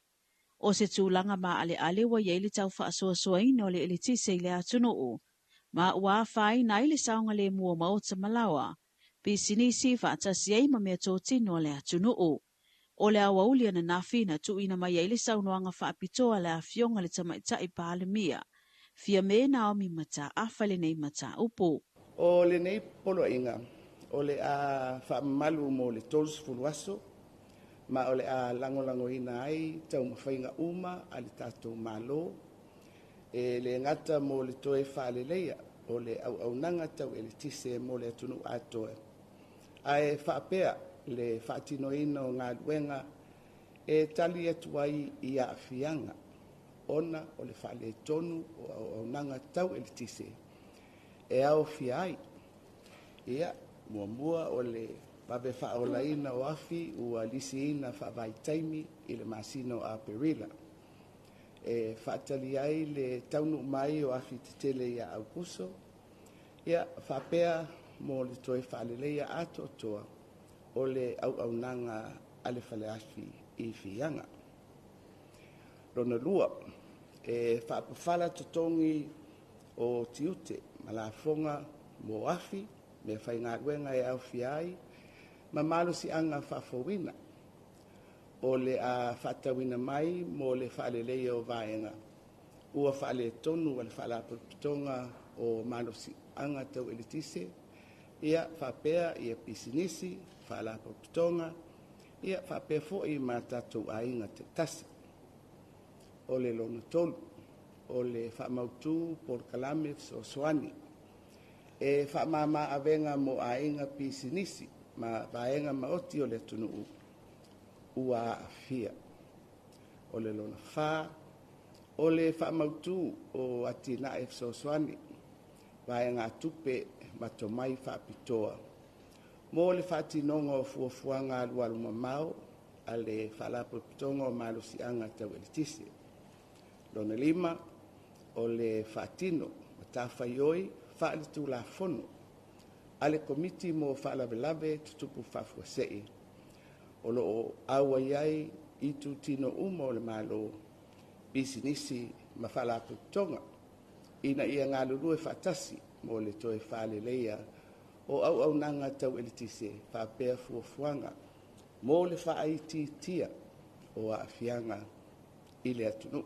O le taimi nei o lo ngā lulue pēle malo si anga tau elitise e toe whaaleleia le au nanga ma le whaasoa soaina o le elitise i vaenga umo le atunu e pei ona iai whaale tonu ia fititele i fianga wa a fia se vaenga tele le motua upolu whaapea waia malolo si lalo le ele o loo whaasoa soa i le elitise. I le ngata i lea, o le motusia o le elitise, ona o le whaale tonu sa iai le tau, ma le si itia o mana onga, ma ua whaau popo ai le elitise mo o mia, nai lo le elitise maua. A o whenga iai le atunu o le nei vai tau, ma le whaafi tau li o le tau whaasoa soaina o le elitise. E manatu le malo e le whai ngofie mo tangata uma, ona o lo o a afiai. Ua momoli aloa ia le whaafetai le malo i le atunu. Ai mai se oi tūtino le malo lo ngā lulue fisosoani e tau fofoli nei whaafitauli. Lea na sauno ai le afionga le tamaitai pālemia. Fia me na omi mata afa i lana sauno anga whaapitoa. Ia, Samoa le mawae le anga whaafetai i lo o tau sao tā ua. E ala i le langolango mai i ngā duenga whaiwhaipea al tātou malo. E tauala atu i le au nanga. Ale whaalapo pitonga o malusianga tau elitise. O ni tanga e whai i vasa, mani tonu e le tuā le tau mwhai atu o le malo. Pe ana le ai lo o tau whinangalo malamalama. E langolango sua, ma ono sa ia ai le nei ngā duenga whita. Ia, whaaftai tele. I lo tau ono sai, ma le lava pale. A o whaanga solo ai ngā duenga whaaleleia. Ali tātou whaalapo tonga o malusianga tau elitisi. O lo tātou wholau pea, ma lui tau e ui na tātou wholau maalie i le laulai o mtāmatangi a o wala mai ata o tau leleia. O le tatalo i a lofangia i le tua Samoa, ma le whenga i ai malu tau uru soifuanga. Ia awala mai lona finangalo i whaatinonga o ngā luenga, ma whai unga whai e ona tangata. Ia tu maupea do tātou whātuatua, ma le mautinoa, pe luati alaba tātou i puava, ai tātou te mapu i whangalele. O tua atu fo'i o le loulo wā, ma le mafau timunga, o lo tu mawai pēle le sulu o le la, o le alofa tu noa o le tātou tua. Ia tu mau i le alofa tu liloa, ma le finangalo wha paolo le tātou tua. Le whai ngā malanga a Samoa. Na momoli fo i le whawhetai le au whai ngā luenga ngā lulue le EPC, e tu sa ayo ngā luenga whita, o lo o whenga iai, i le tau fo i o le nei whawhita uli, i le uti o le elitise, o le tatalo o le pālemia ma le malo, i awala mai le finangalo le atua, i whaai unga whai le tangata. O le anga i atuitua le pulenga o tangata tā whawhao mai mo mai whafo, o le naunau ta inga o le whaalawi loa le o pisinisi a tina e tau turisi, i te tonu o awhio anga mai tu malo. O lo tele ni so atina e tau turisi e mwhai o na whausia i te tonu i tu malo ma awhio anga. Ai pe tai ele o tele se sila fia e whaatino ai. O le awhio anga o sala i lua, na awhia le pulenga o tangata tā whawhao mai mo mai whafo, sa whaatino ai le lato por kalame i le vai asona tenei. Na tā ue Tracy Wong Ling Warren vai ngā wha maupopoina whai ngā wha vai mana vai ngā otu tangata tā whawhao mai mo mai whafo. O so se tu ai ngā wha atinonga lava, E au fia ai le whaatauina o loa I ta whaala, whapea fo I tala tuu a whioanga, o vaenga o mai o lo tau mawhai ele pūlenga, e una ia ai le atunu o ia whioanga, ina ia malama I au wala e mawhai ai o na whaatina mo amatali e se pisinisi. O le mātou po kalame whaalawiloa a le ofisa tangata whamai moa. Ia o le mātou whanau ta inga. Ia mātou wo o mai tua I itu malo. Ia mese fo ia whioanga o le whamoemoe lava. Ina ia whaalawa I te leina, le whaalawiloa ina o le atina au tangata whamai moa. I e ala le atina e ma po pisinisi tautuisi e mawhai e tangata I tonu o itu malo ia mawhioanga o na atina e. Awa o lo o iai lava le mātou naunau ta inga. Ia mātou ngā lua whaatasi. Ia mātou e mati mātou so tanga mau mātou paanga e mese lava I a whioanga mai tūmalo o lo o tele nisi o tātou atina e tātou wisi mwhai o na whai tonu o a whioanga mai tūmalo pe tai ia mātou te tonu ele o te lele malama anga marisi la fia foi o lai e pe ele o iaise wha mamafa fo ele I tātou tangata anu o lo o tonu o no o mawhioanga te mine e o ele pisi nisi e tui ta whaala whaatau ele niu matulanga whapea tasi na awala mwhai no o maile manuia nei atina e tonu o tātou a whioanga ia manuia ai ia le ngata tupulanga o le a whaia nei tu ia stores ia whapea fo itina amta maita ia mai se fo ia sui o li in whai pule o lo o atina e ina mataanga I tonu a whioanga mai tu malo so o tau whainga lana a le tātou ofisa o tangata ta whamai moa ina ia mata o mai lava I le grassroots level lea ina ia mwhai ona whailoa ona e iai fo I le manatu whaapea wana o e o lo iai ia la tau atina e tau whatsan malo ia po o whai rental cars po ta vale ia po o tour operators fo I whaapea pawai o tangata e o iai le manuia latina e nei le ai e mwhai fo e whai whatuanga whai ba o lo tono tatu tu malo ma whioanga ona maua tulanga lea O le isi au ngole nei polo kalame o le tau mawhai le whaatalatala noa pe iai ni se o tala tuu I tonu a whioanga ai le o mawhai o na maua maristala, a wā o isi vaenga I o lo tō sina mai ei turisi, whapea fo ia o ngā mai whafo e asiasi mai. E ai le wha moe e mai aina le neia o onga, ua maua le atunu uto mai e whaatino I atina e mapisi nisi ese. O le tina ia lita la wafi suita mai tai o le afio anga o fuailunga. Na te matua lango ina tele le nei pol kalame, ona ole nau le lumana e tupulanga o lona ainga ai mai sole nuu. O sa o tau sangaina lau mataanga. O le mataanga o pepese malawi loa. Ae le I loa po o whea tonu e tuwai. A o loa o mataanga. O lo o ilalo I sangu. O le manoo I foa. O le manoo I foa. Ele fo pi o na alalanga mo saunga fo ele ofisa ni. O le manoo I foa walau loa. Ae le I loa po o whea le tanu wai. Pe o le whiawhianga ngā lo o ngā o lea ua a mai whaalawi loa. Lea wa kakara. O na tautu. Ai oke le whaia la se tala. Lea ngai moko. A o iai mamatua. Ma le au matua o le matonu. O lea ua uma o na o whaasota ia le ofisa nei. Le nu mera. O vili aku waila toi. Whaamutala me le tautu. Ai le mawhai o na o whaia si tautu. Lea ngā o te moko. O fua ilunga. O fua ilunga o iai le nuku. O le nuku lea. O lalo le vai. Pei o na iai le whare mai yaso e a mātou.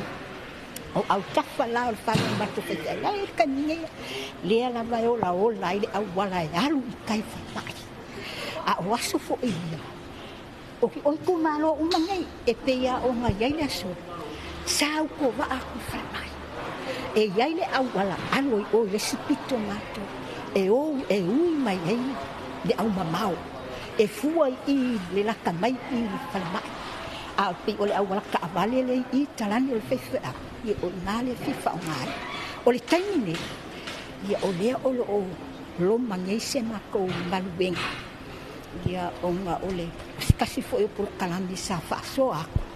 Lea la u kamufai e se koe asa lea. Se koe asa lea la I le vai.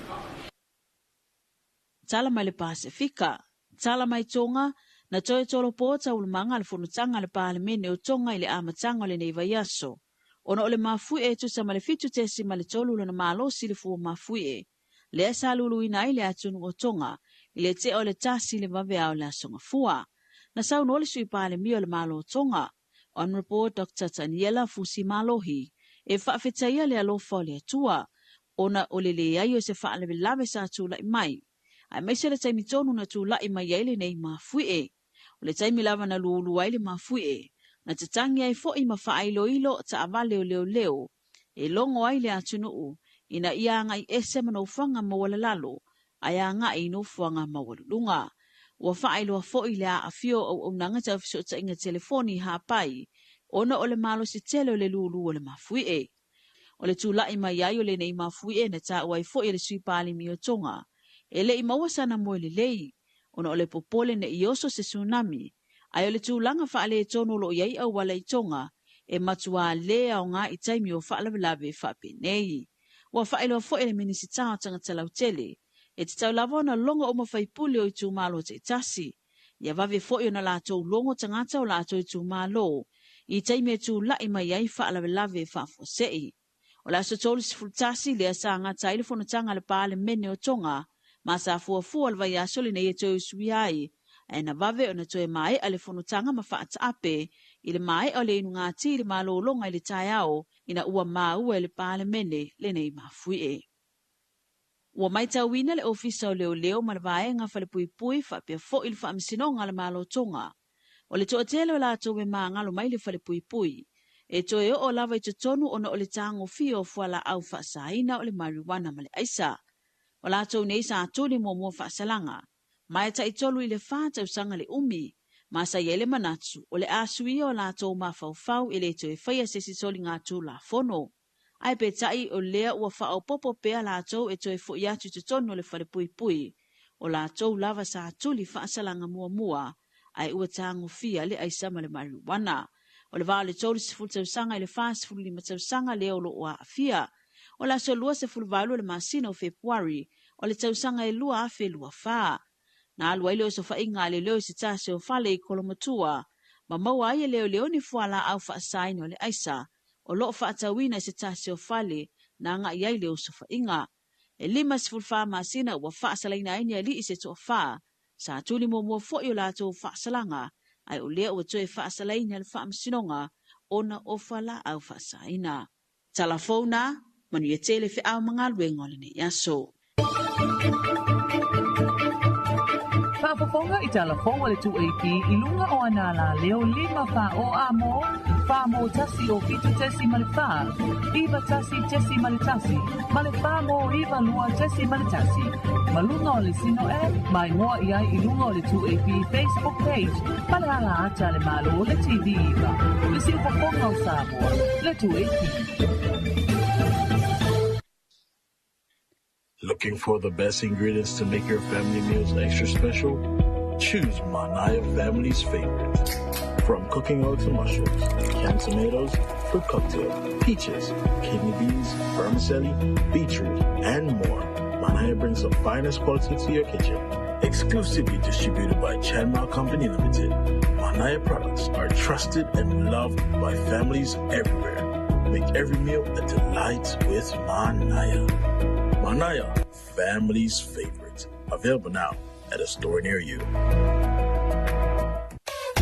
Le wala leo numero tasi Samoa. 2AP le siu fufongo Samoa. Vala au mai le vaenga le marketi. Mo sau whaala wiloa e fia whaia i se tau whaamali loto. Maua le whamama avenga. Mo oe malau bisinisi. Ua soo ai Samoa, Amerika Samoa, toke lau, malelalolangi atoa. Iana la leo a mo 5 whao, wha mo iwa tasi tesi maletasi, iwa lua tesi maletasi, maletasi o fitu tesi malefa. Vala au nei loa i le telefoni. Valu whalua ono tasi fitu. Ma whaafesili mo le vaenga o whaalau iloa. 2AP le siu fufongo Samoa. Numero tasi.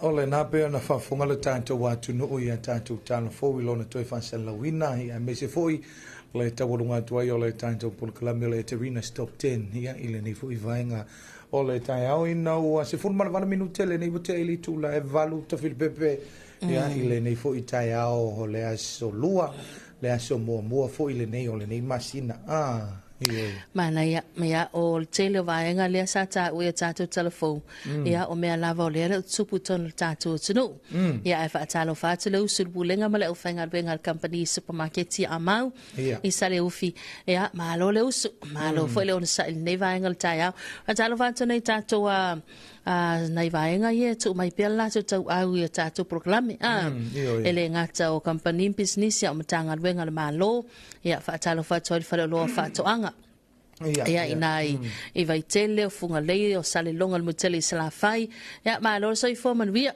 ia le sunga ya se koma sulta mai ta ia te wila ia malata o whainga ruenga ia o so o se tu ai ngā vai la au ma so o se so o se o le tato langalong su au tu lea ia tato proklame lau ele man via tala tato laina tupai le tala la tato laina e talo fantu ia i le tina matua i ana vafido ia malela tua ingo mafuta mai nai tau fusi ia mese foi talo fantu ia laino marichi good morning brothers malo lava le usu le nei tai au talo fal tanto vala au ia soi fo manguia dua kiong mamal malo soi fo manguia le nei tai au le alo fa malanga le yo le kua ka fu ke le fa kikia do ko soi fo ma so ma ko gola ia pakalo fa aku pa na masangi ka ko ala leo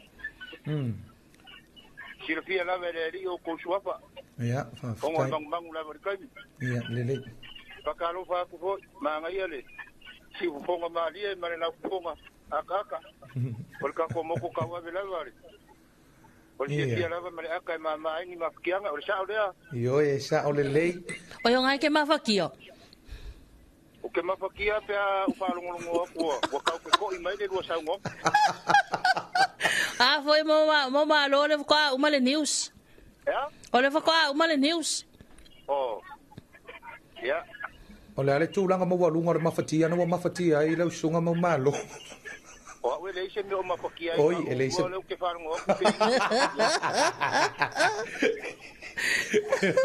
Sei ngā ka uang o whaso a kure mafatia ngā tupa i re na shea mai a. Mafakia. Bawa me o mafakia. Ia. O ngō le mau aku whai mai ngā tek sa kure ri ngā wale ban ba bea. Ja, van Malo Neus. Ja, o le whakaro ka masangi rawa. Ja. Le whakaro whaku ngai ko inga ia kia mako e karesia. Ia awa fo ile. Mako ngaruenga whai fo. Ia. Ngai aso. Ja. Ongo le ko kuangia. Ongo le awala. Ja, ai ka ko ke mako ka pe mo ka ko whakatai. Ioi. Ia no famale anga le yo le kua. Va ai ka loku se leo ngai ka ri lau ke fongi mai sa le awala. Ia lang foi la le bongo ule. Ele faku se leo se come singa. Manuia le nei aso. Leo foi mele mo. Oi. Ora pa kanga menga leo ke ver ka vale makarango. Ia le manuia le nei aso mo malo. Le aso malo. Ia, soi fua. Ia foi le rua fai kio mai show ngi ko ina. Ia le. Tai lava manuia tai au. Ia toi foi ia. Soi fua. Ia, sole tasile sole tu la no le ene. Ole si ia ga sa un stato vala. Ia. Talofa tato vala. Ya, kalau pola maka pepe mba. Sai fo manuia ila sunga su al nei tai au. Ngai al pa un longo ni kai au. La maka pia maka ka. Yo me sidiar nga vaya nga la ko ka ko lango. Yo. Yo. Pia. Ya, pa mongia la vale ku luo ga nga ngai yaso. Tai. Ya, le yo le ku.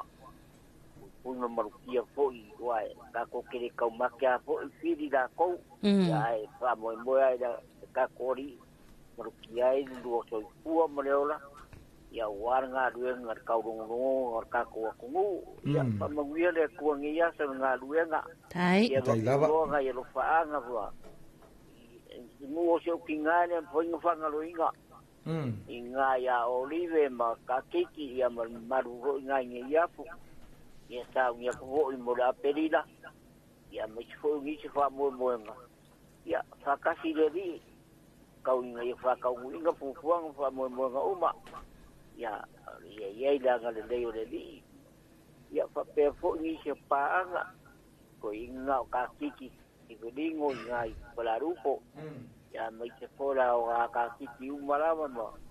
Ya pa mongia le kuwa malai rumah ya mai se foi kala malama de ko maua ya leo ko inga ngama foi kala malama ya pa mongia le kuwa do se mai fo ngai kuwa aiga ya pa mongia le kuwa ni yaso dai fa pena fo pa monga uma ya mai se fo si o mako ngai ya pa mongia do si o mako fi o ngai mai cho ông le kuông for kuông mo kwal la ko ro ngo mo wa ma ngi ko ai ngo mo ya mai se fo lo lang ya ko ya alfa fe do ai de ma fa kal fa ya so ku ma ya mangi la ban lo kiu ke tai so wala mai tai mo fa manianga man ya lo ta po inga ma fa vol ne ya so ya pa pe nga ko ya so ya so fo ele tanto famanianga so fo mas fa no tu ina mai anta Filipe ia famania tule antoanga le valu tau sanga o Matthias Fruen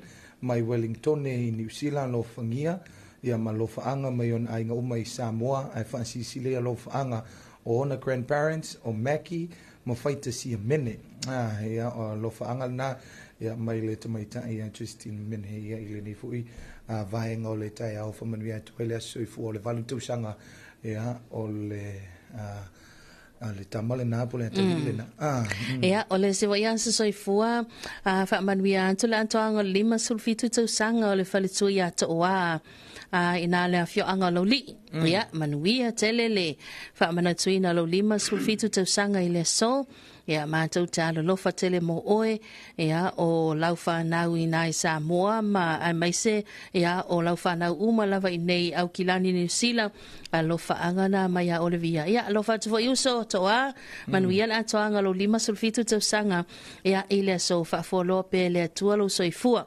ya o le sivo ya soifua le fa manuia antula soifua tina ya mili Sakaria Samling ya o ina I vai telefo ya lo fa anga moli mai le sungal to ina ya Samoana mal to ya peka mal no faalo ya lo fa anga fo mal te ta lofi ya mai se ai o Patricia mal to lo mal fa na I New Zealand ya manuia telela wa soifua lo sunga ile tinati akono ya mili nei taiao atalo va to fo ile sunga ya neli finau ya le alo mafuta mai masiona tu ya la li osa male ainga atola vai nai fale atiu ya ma lol soi fo atalo fa tu fo itiara tu lua ya ma lol soi fo manuia sunga ya vangalepa ya male fale tu ya Stella masela to wa ainga New Zealand ya talo va tu mal fongo fia ioe ole kenu ma sang ya ma foi ma sang ya pensula sa ole le ole ala ma tu taliat ioe se o so ya la va faiva ago songa fa ma fa vo ya e fa ngo fia ioe ala va ma o e matafili le kama venga le su amali su kalaki pe o akwa le pe melt o ioe fa tai vai ioe ole amale ale ma e isi tanto familia nga soifua mas fanau e a familia tu le soifua yo Anton Viali fast food tolu tu sanga e ma le au ma ala fast food tolu foi tu sanga ya lo fa anga mai le St Joseph's College graduating class 2001 il tanto vala au fa talofa ya ma lo soifua e pa mo mo ko so ko e mo ka ko ile yo le tempo ka ko sa na wa ya lo mata oh ya bangua le bangua ya le ya ye te me fa caro pa kwai ile aso so ko pinero pa tenga ma a ko ye lo mo sur le aso na ya la ngasa te ngai ko ika ma con kanga pa penge ya e ui la banga ka fiel kongo Ya ya sui pa piko pa mingi. E pa penga ma bia. Ya le ala mo ni kaya. Ya alo pa ni le kuwa le so kuwa mo le olo o pingi a pa e pa ko mai. Ya. Pa mangia mo ko pa. Ko malo ma ko lu ma pa ka bi prasi.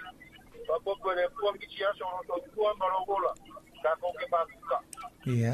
Ma ka ko mo ai ngi yo langa le kumau. Ya. Paulo se koi bala wa ku wa piong malu. Ya lo ke fa lo mo ko le ku mala pel ku malu ka ya. Lo saule. Mana o mia foi ia. Wa ngai tai lunga la wala. Ia ki fa mai a. Ya. Esa o eu por vez o ngala ka mai ki fa mai o ki fa ku ki fa mai. Mo malo a fa pe o le na.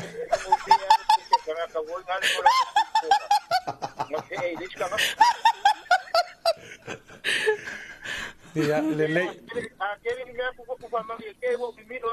yo a tele pe titi a wale longo mai le la bluetooth aku se ki la bluetooth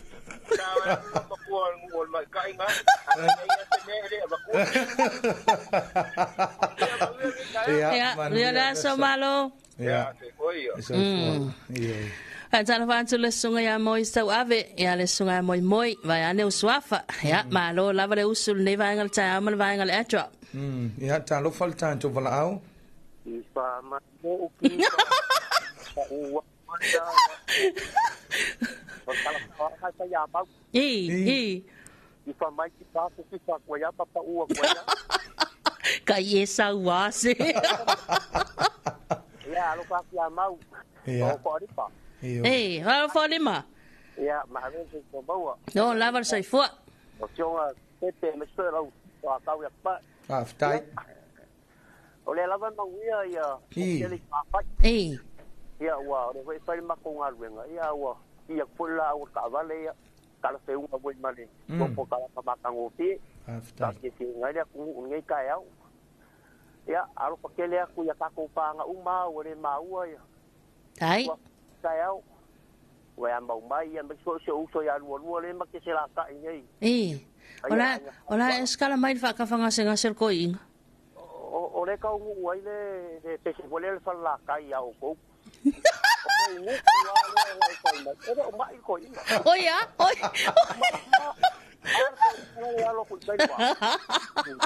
ai vai la aru ko inga ka oko le so aqua sa vai la ia fa ka mer ka wi an ma ke kia o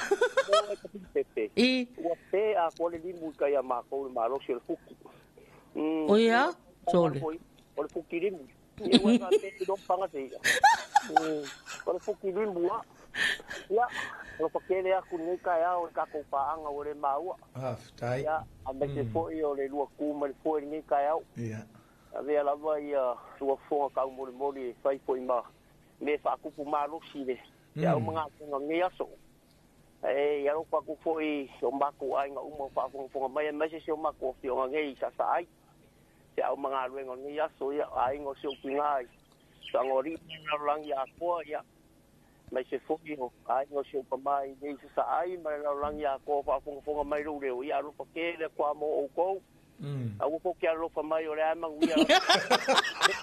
Awale asia o ya. Aku palo po mai ai lo leo yang ako malo ke wa vai ya tau au ke do me pa.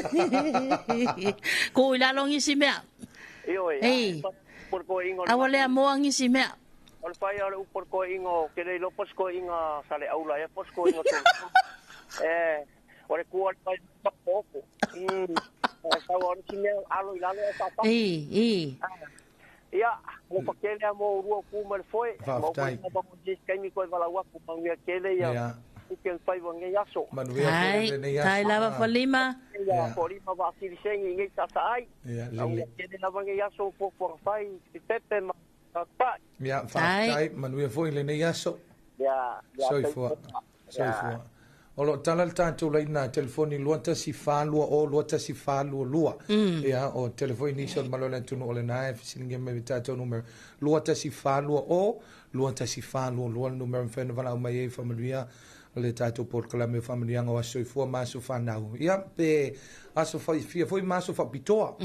Ya le to tele o le mamalo si tanto watu no Antala watu le sunga ya ave seu saifo manvia lua sase e lua talofa mau folo fatu ia ile neita mai sona yo tatou paanga masani mai sona yo ainga I whangaloa o tafatafa vai falelima sale aula ona yo ainga umai no uli America Samoa ia manvia telene ya sole lang ya fioanga yeah good morning talofa le tanto valau Alola wasifua na lilu wasuma maharoli tawata ititaya fo belo faletua yo balawatu le famana tu le spana o talio tawa tala ese o salavalo ya pamuia na spufata usanga wa ulia manmanuia ile lo foletua ya lo foletua fama fa poponisia setele leola ya ma popol malosia wa ya onga ya le pamanianga le ditaya fa taila molo wa no manuel lu aso taila fionga manuel foi le yaso taila ya soifua io ya all tanto pel tanto le na telefoni lo te si fa lo te si fa lo le numero tanto fa tanto vala au alofa ya tai manuia che wo pe singo leo la kinga lo pa ia ke lo piwe bili ka yo mai ka mo me la kinga pa ele o se rua kengi ya ala ia mangi ala varngi ya so mer do pa mo pa kai mo do o nganga o ka pia ko ya ngi ka ya po ka sa wala pa ka ai pa kai pa ina ta pidi como lomo puya di ta ko como ya lo ya ime tu puma meta ya lele malo ta manwiam ta fa ya manuel ne yaso io ya o lo tala tu bel tanto la ina telefoni ya mol tanto familia nga so fu ma so fa now ya ile nei fo I vaenga o le taiao ia I le whanwhunga mai o le tanto wa tunu ia ai o le wala ua tu loa I le au whaipesi le so I whafo o I amin le so I tua le whamanuianga o so I fōmas whanau se I so mai ia awa le peseina ia malelangi ina ia o whamanuianga o so I fua masu whanau o le tanto wa tunu Happy birthday to you Happy birthday to you. Happy birthday, everybody. Happy birthday to you. Manuia toa sofana. Manuia toa sofana. Manuia toa sofana. Fa amanuia le tua. Men fam nianga so formas fa na wal tatu wa tunu. Hip hey hip ya tu so formas fa now ya al tatu wa tunu se fa fianga to liu mai fa funga le tatu pol kala me fantale noanga male company ole Apia Insurance ya ile ne fu ivaenga ole taya yeah man this one a special dedication to a special woman she drive the world crazy Richard Baca. Big one. Tell him one time. Sing. C'est Lucy. C'est pas Talilaya. C'est Lucy. We're overlowing Upia. Tunanga. La Apale Lelo Wolanga. C'est Lucy.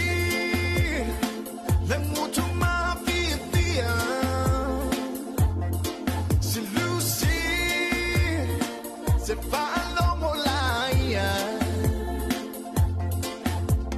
Tuna winga, ma I fall in lele toya ina.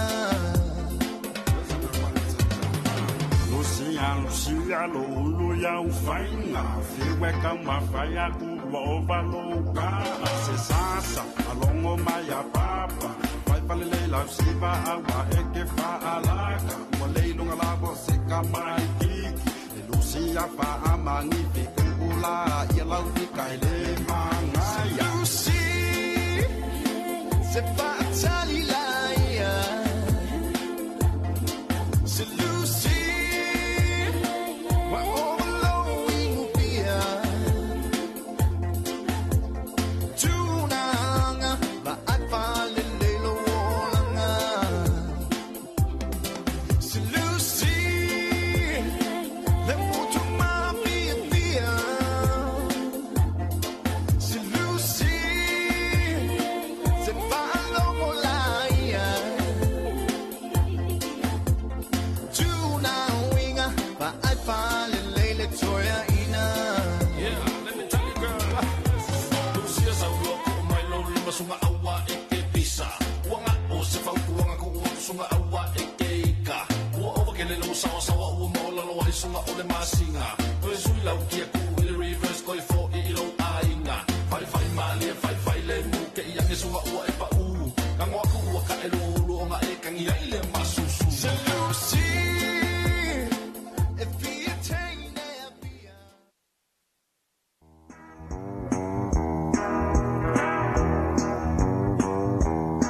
Ua faisa o insiwa, o manu pui au mea tōtino.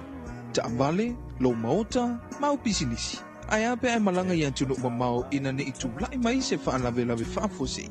O faisa o insiwa e feso soani lo a inga i le teimie o mai ele malanga o maliu maleoti. A wale whapopolina oe.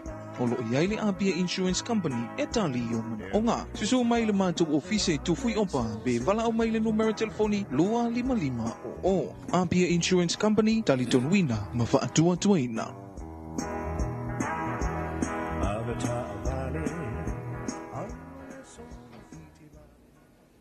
E fia to e fatalo fatu ma fa fela ya tu le fa fonga bai mo tato tunu le vai ngale tai au ya o wasa ifo o tato proklame Talofa Samoa e pe ona failo le taimi o sola ya le tato fatala noanga ya male company ya le Apia Insurance Company ya e pe ona masan ya solua va ya statasi ya fia failo le o mato fatasi le mato o sene ma le sunga ya Richardson Liu ya mai se vo le sunga ya save tama vi se kota eli ya onisi vo yo sui sinia mai le tato pulenga male au fainga luenga ya ale company ya le Apia Insurance ile nei tai au so i fo man via i lua fionga ma lole usu ma lole fa malo si mal nei tai au ya fatalo fatu la o fionga ya me se foi le pulenga ma tato office nei ia fatalo fa foi le paia ma le malo si tato tinu e lo mfai na mai mo fa fonga mai tato pokala me nei tai au ia le ngate samo nei ia o tunu foi mamau fa tai le lo fa malanga le tua e o tai mai foi lo to soifua e me se foi o so mato wola ia o le mai foi le nei yaso ni ia pele li fa talo fa tu foi nai au na sofio tato atunu ia o lo fa peona tap wa I matalo si o tato favor le aso le aso ile na tamamti na matua e me se lo tato tunu se o la vai nai fa na ia talo fa la malo la vol sai fo man via savia tama mai se fo le sunga Richardson nei taia ia sei au mai ele tūlanga e pe ona ia tātou insiwa whanga solo. Ia awa e moni ele upu. Ia o le tātou atunu. Ia e whaailo tai au, whaailo nei, whaailo talatai. Umale nei, le nei tausanga whaailo. Ia ona e tāhua te lelo tausau whaamolemole. Ia, whaftai lava mole ava noa. Ia o te taritono, ia e maali e lava lau sau noanga. E sau le nei lava e pe o le si foi vaenga le o matou foi tiute o le tau fai pe longo pui ali isi o tatou atunu ina ia latou si la fia le tāua te le nei au nanga tau insiua ia me se lava nei vai tau le tau ngō fil soifuanga e ngata i le fausi o fale mamaota ia e whapea foi pia o na lave vea ta avale ia e whapea na foi le maliu ma le oti pia o mai ia lo ia lava sina vai ngā tupe e whaino so sani ma vanga lima inai oi masalo le lau a matsa tu vai ngā ta avale a wawa le na ma le la ina le nei vai ta o tuka le mau whana velavi. E o foi ana po o ana nafi e kau ke wa ai e toai lungo Facebook ia. E ngā lea lo whātu lava. E toai ngā tūlanga la leo tupu me le whavelave le se insua. E o tūlanga na o lea e fia vatu e pele tu alalo tato company ina e lelei le whai o le insiwa. I may say lava nei tava le fo yo to mai and fatau e not necessarily for inga o kava le fo because e is tava le wa fatau le fa lima tau santa wai ala le le conditional tava so e mana o mia le mai ton e restalam fa le insiwa e wai le loa tato me tu le loa te me tu por fa le lava ia le e sina me fa ina so sani o le taimi nei e tolu tu ai ngā tava le e insua ia matou ia o le personal car ia po la wata vale private ia o le business ia le vaenga le APC lisi ma company ia ma le corporate sa ma commercial commercial cars le e pasi ia o rentals tulang fa pena o taxis so ese uma foi la tau insurance ta vale ne ton ese uma foi wal time te so twai ta to te tala no ma fa so ia ona mfaile ona ma watu le atoanga ato le o vaenga uma o au nanga e tolo ta vale ia e pe ole main e alai ona ta ma fai pe ina ia longo po ia li se o tatu watu no e insure ta vale on tu lai te mi le tu lai me fa la velave a wale te mi ne pesca mai la vea le ka vale po si scratch el ka vale a onga wa ko e vai ele me fainga la ku bali anga le pa le la vea e wanga e vale umbale afalta vale yeah it's gonna cost more e o i vale o ka vale ne vai tau ile ko i se fa o ma sola sa ma fai anga nga fatia le paketi mai ia te mini ma tua taunga tā lava e o fai pēr ona la vea tā vale me nā le fautu atu ai pēr ona fai lo atu fo i isi tato polo kalame o ma vai atu ele i titi e stupe tongi le fo e mwhaintu atu le avano e tongi ai ai ona tu la il whana velame ia e ma tua te le a fai au te tonu fo e le mea nā le wai ei nei le te leo o banks ia o le nupi fa o fale loans e wa o ke lo le to ia se tava le mfaina lu fu e ndo mas insurance o no tu langa la ia fa pe wa ala vea e le se insure ala fa le loan ia e ma ko so fa lu inga fa ko lu inga ma fa ti o tanga le e pe le tu langa na ia tato o nanga neo o tato ta vale e le leia lo su mai tono tato ofisa ia tato tala noa ia matulanga mfa pena fai loa tu le te vainga uma wai loa tu inga kava ia mfaina ofa e mato o le kava mo le third party cover only ko sala le kava na a fa pe so e lau ta vale sesi ta vale so e kava la ele insure ngal kava le ngala vea ia oi but ele kava ina ta vale oi le clients le mato o le the second cover it's a full comprehensive cover insurance e kava ina ta vale kava mai sta vale le a fia fare velave o le mafu anga oi wai pe ole kava nga le kelinga recommend mato ele silia le take o le full cover ele tanga ta ai a kupul fare velave ai me sele ko nga vale so ai ele sta vale al wakul ka vale so akul ska vale kusa e kolu ka vale pe lo ta vale a fia e fenga ta tele na mo oi ai at least supul fa vlavenga le insure so le mfaina kava uma ta vale e tolu ia le kava ilo le malau ta vale ai le te le o le fa mama avenga te le fa mama avenga le mfaina na o fa te tato company mo le malo si tato tunu a fa pe foi la vela ta vale a fie se pa wa isso tava bem o so tua a fie se pa pe a fie se mota le kava uma ina lo third party liability so le tu langa na ia e fa fa ngofie ia le pauale mea e mato excess se tongi e le tanga ta foi e ale mfaintu la e tu tato company e fix out ta vale fix foi mata ma mea to tino ya na inga ya na afia e le time le fana velave wa ole mea e fautua ina ia mau ki ngoa ka kangol ka vale le insure ia faisena lai sene wai pole ale sa o lau o le sa o le fa le sa tu a check ka tu wale meana mo si le tata ofisa e mo foi kapa ile mtanga lwengo leo pe afa petu la mis famla e ye saula sene e tava a saula le tali ele ai ia e fa malulu watu ona e so solo e fe so tai le fainga tato a company insure tato policy ma tu la fono so ele ma fai ona lu mama to e ku la fono wa be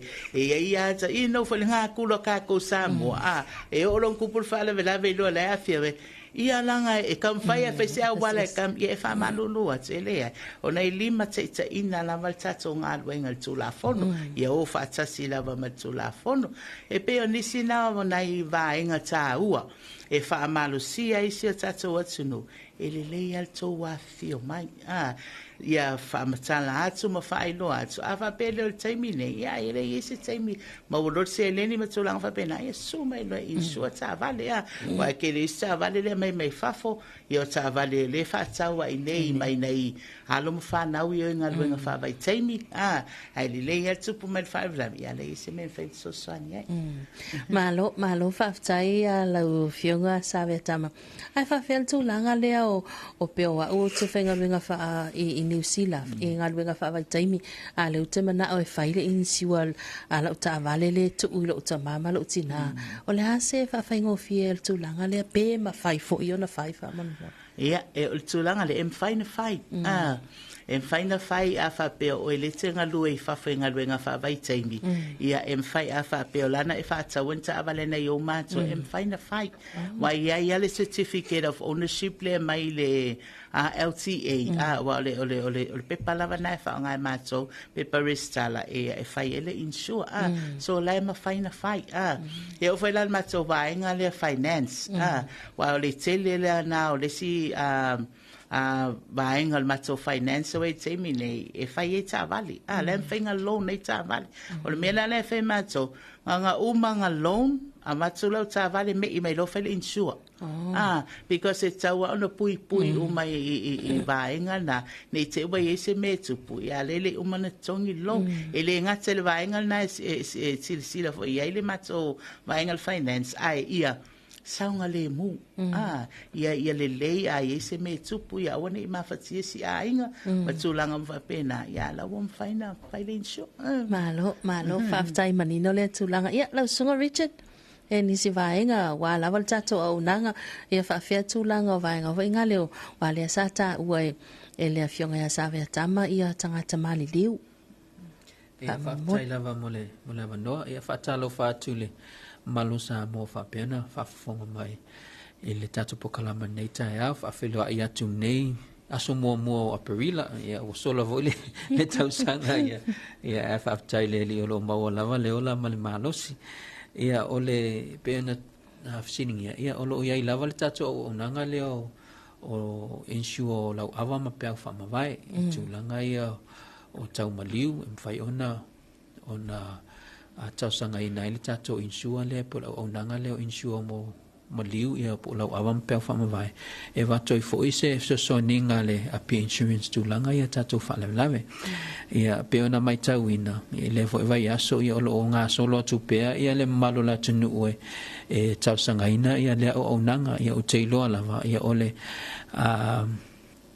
fina ngalo lava o le malo la tunu ile ta ua o le nei fo ia o nanga mo la tou mainga ia wa o mai le mali maleoti ia o tatou lava ia leng se fetu pe lo fa pe ona tapa toi te me tupu mai fa la ia o lo ia nei o nanga fai ona tu ina toi le so swani ia o se fa manatu fo i le nei tai ia o te le lava na siling ia matou ia po a me mana o mia e a matai ia pe talsanga ina ia tatou o nanga lea ia e fifia la fai lo atu a fa pe fina ngalo su atu lo officer insure o le tausanga lava ia mo le anga va o le full value ana el fitus full tausanga fina ngalo insure ia se matua ia po se si fo i le va tausanga na full value ana el fitus full tausanga e le o mawhai o na insua se tasi e lalo mai le sfulwa tausanga ia ale ngata fo ilea o le vaenga matu o lo whapeona i le fitu tasi tausanga na ilunga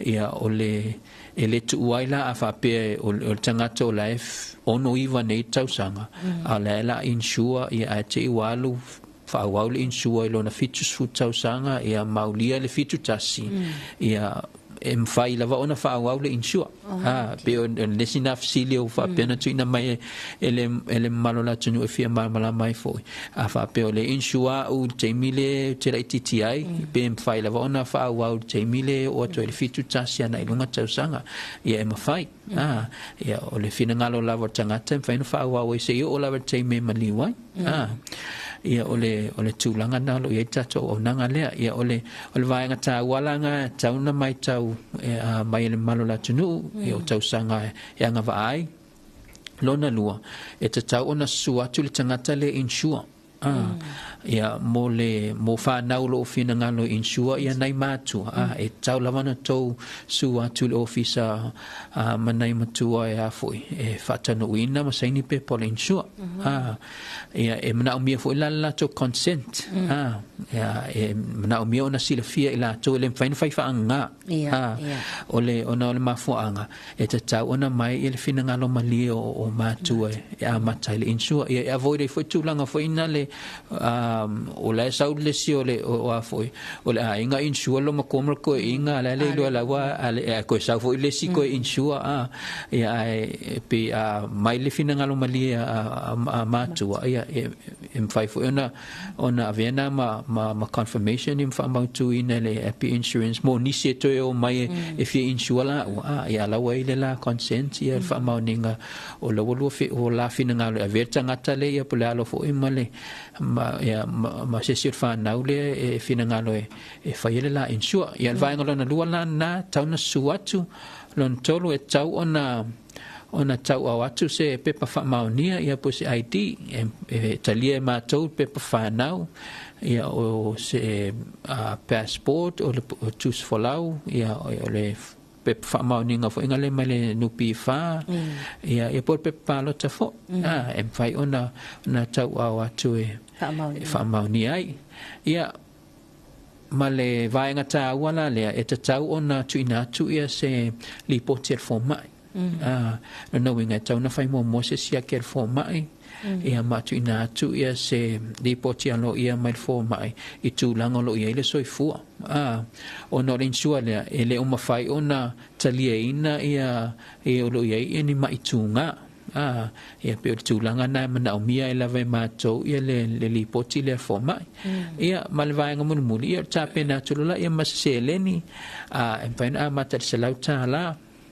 ia seleni na ele se fi o le seleni na o le payment mo ne le o le insua mata le insua ia na fa solo ala ia wa em fai on tung masina vai aso lua vai aso fu la vai lea ile tulanga fa so ala ainga ia pe ona vai nga ta wana fi fa so tu fo ni ta e fa manino ai fo ia me lo mana o mi ta to o nanga le ia mo ni solo fina ngalo e a mata ia se insuelo lo ava ma pe fa ma vai Malo faftai sau noa alo sungo Richardson ia olea ua manino tele leo vale o vaenga ia te mana tu leo tala tato leina ia tu atu tato ava noa lua malu tato tulu ia vara au mai ia ona tu atu vo ele fasili ia pe au mai ia lau fasili fa mole Richard ia lau fionga save tama ia ona wa te lo alo tali mai tato tulu tato tali fa mole ia le whaftai lava mo le avanoa o le tato fesili mua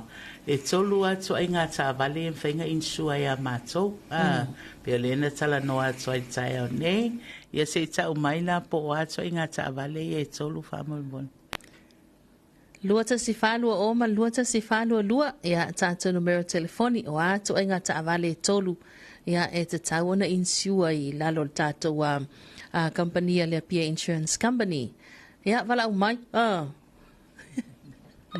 ia talofa wala au talofa lava ma le soifua talofa ia ia se e sau no mai Yo tavale tolu o private car. Private car. Commercial. O corporate car. Corporate. O le private car, o le commercial, ma le corporate. Ea, o lea e sau noa mai le whamasino. Toi ti lava sao o mau tari. Toi tau mwhai mai. Ea, o a tātou ta avale tolu. Ia, toi wala au mai. Lua ta si whalua o man, lua ta si whalua lua. Ea, Talofa le wala au.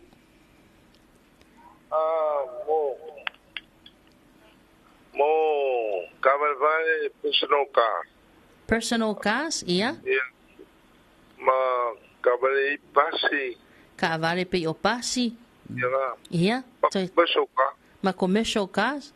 Yeah, business cars. Business cars? Okay. Mo commercial. Ia. Wale lei. O ai foi le sau, no fa mal mole. Sai foloi te reni. Sai foloi, Fe foi le sau tava la au. A fenga la numero telefoni tama? Lua kasi fa oi. Ole kasi tikulu lua kasi iva de malima. Fitulu lua ta siva. Ia, wale lei fa tai le wa maua me uma vala watu ia la fionga savetama. Ia, kai lava. Ia, tai lava manuia le aso. Manuia pole. Ia, toi tasil tafsili. Ea, le fesili lona lua. E fia le tupele a matairi pe a whapete suma i tonu e whailau fiuno kava. E fia la se leni le a matai e mwhaina active law policy. Ea, wala umai. Talofa. Talofa lava. Ea, sauna mai ala alau tali tama? Ia, wharongolongo ama salo se lauta la ia ai pe fua fo i pe pulaka i kare kupe. Amatai ai se lauka la le pinga mauako. Se lauta la. Ia, la liu. Ia wale lei. Sa o leilau i. O la numero telefoni tama? Oi, Talofai. Ia, se umato e wa ai atu. Ia, o lea wa sa umatato tali. Sa umatato tali pe na tu ina mai. Ia, au tamanato anol tato taimi. Ia, mole ato aila ngang whaaftai tele la wa fionga sa tama vise kota eli mai se fo ile sunga ya Richardson Liu. Ia, o na ol whata ruina fo il tato por kala min dei vai ngo le tai au. Ia, manuia tele lua whaiwa ngā luengam tiu tel neia sa lua. Ia, whaaftai foi, na wa fionga wa tu le foi ni nei tai au. Ia, whaaftai foi tato matanga luen nei, a mesi lo fisa whasalau nei. Ia, ono nei pa anga. Ia umwhai ei ona whaalau ilo atu, ia tato o nanga, manisi foi o whamanianga. Ia wala vale malo si o tato o tinu. Manu te leina whai au matiute, ngā luenga i te ngai ai, si o tato o tinu, sa mo nei matunu e mau, whaalo lau whaftai. Alo whaftai. Ia, tato se atu, e tato tala, ia, whasalau ina tu sa o mai le teo whamalo New Zealand. Best to support those affected. Papua New Guinea is set to get its first Catholic saint. Vatican News reports Pope Francis approving decrees for the canonization of 3 new saints, including the Matrid layman Peter II Rot, a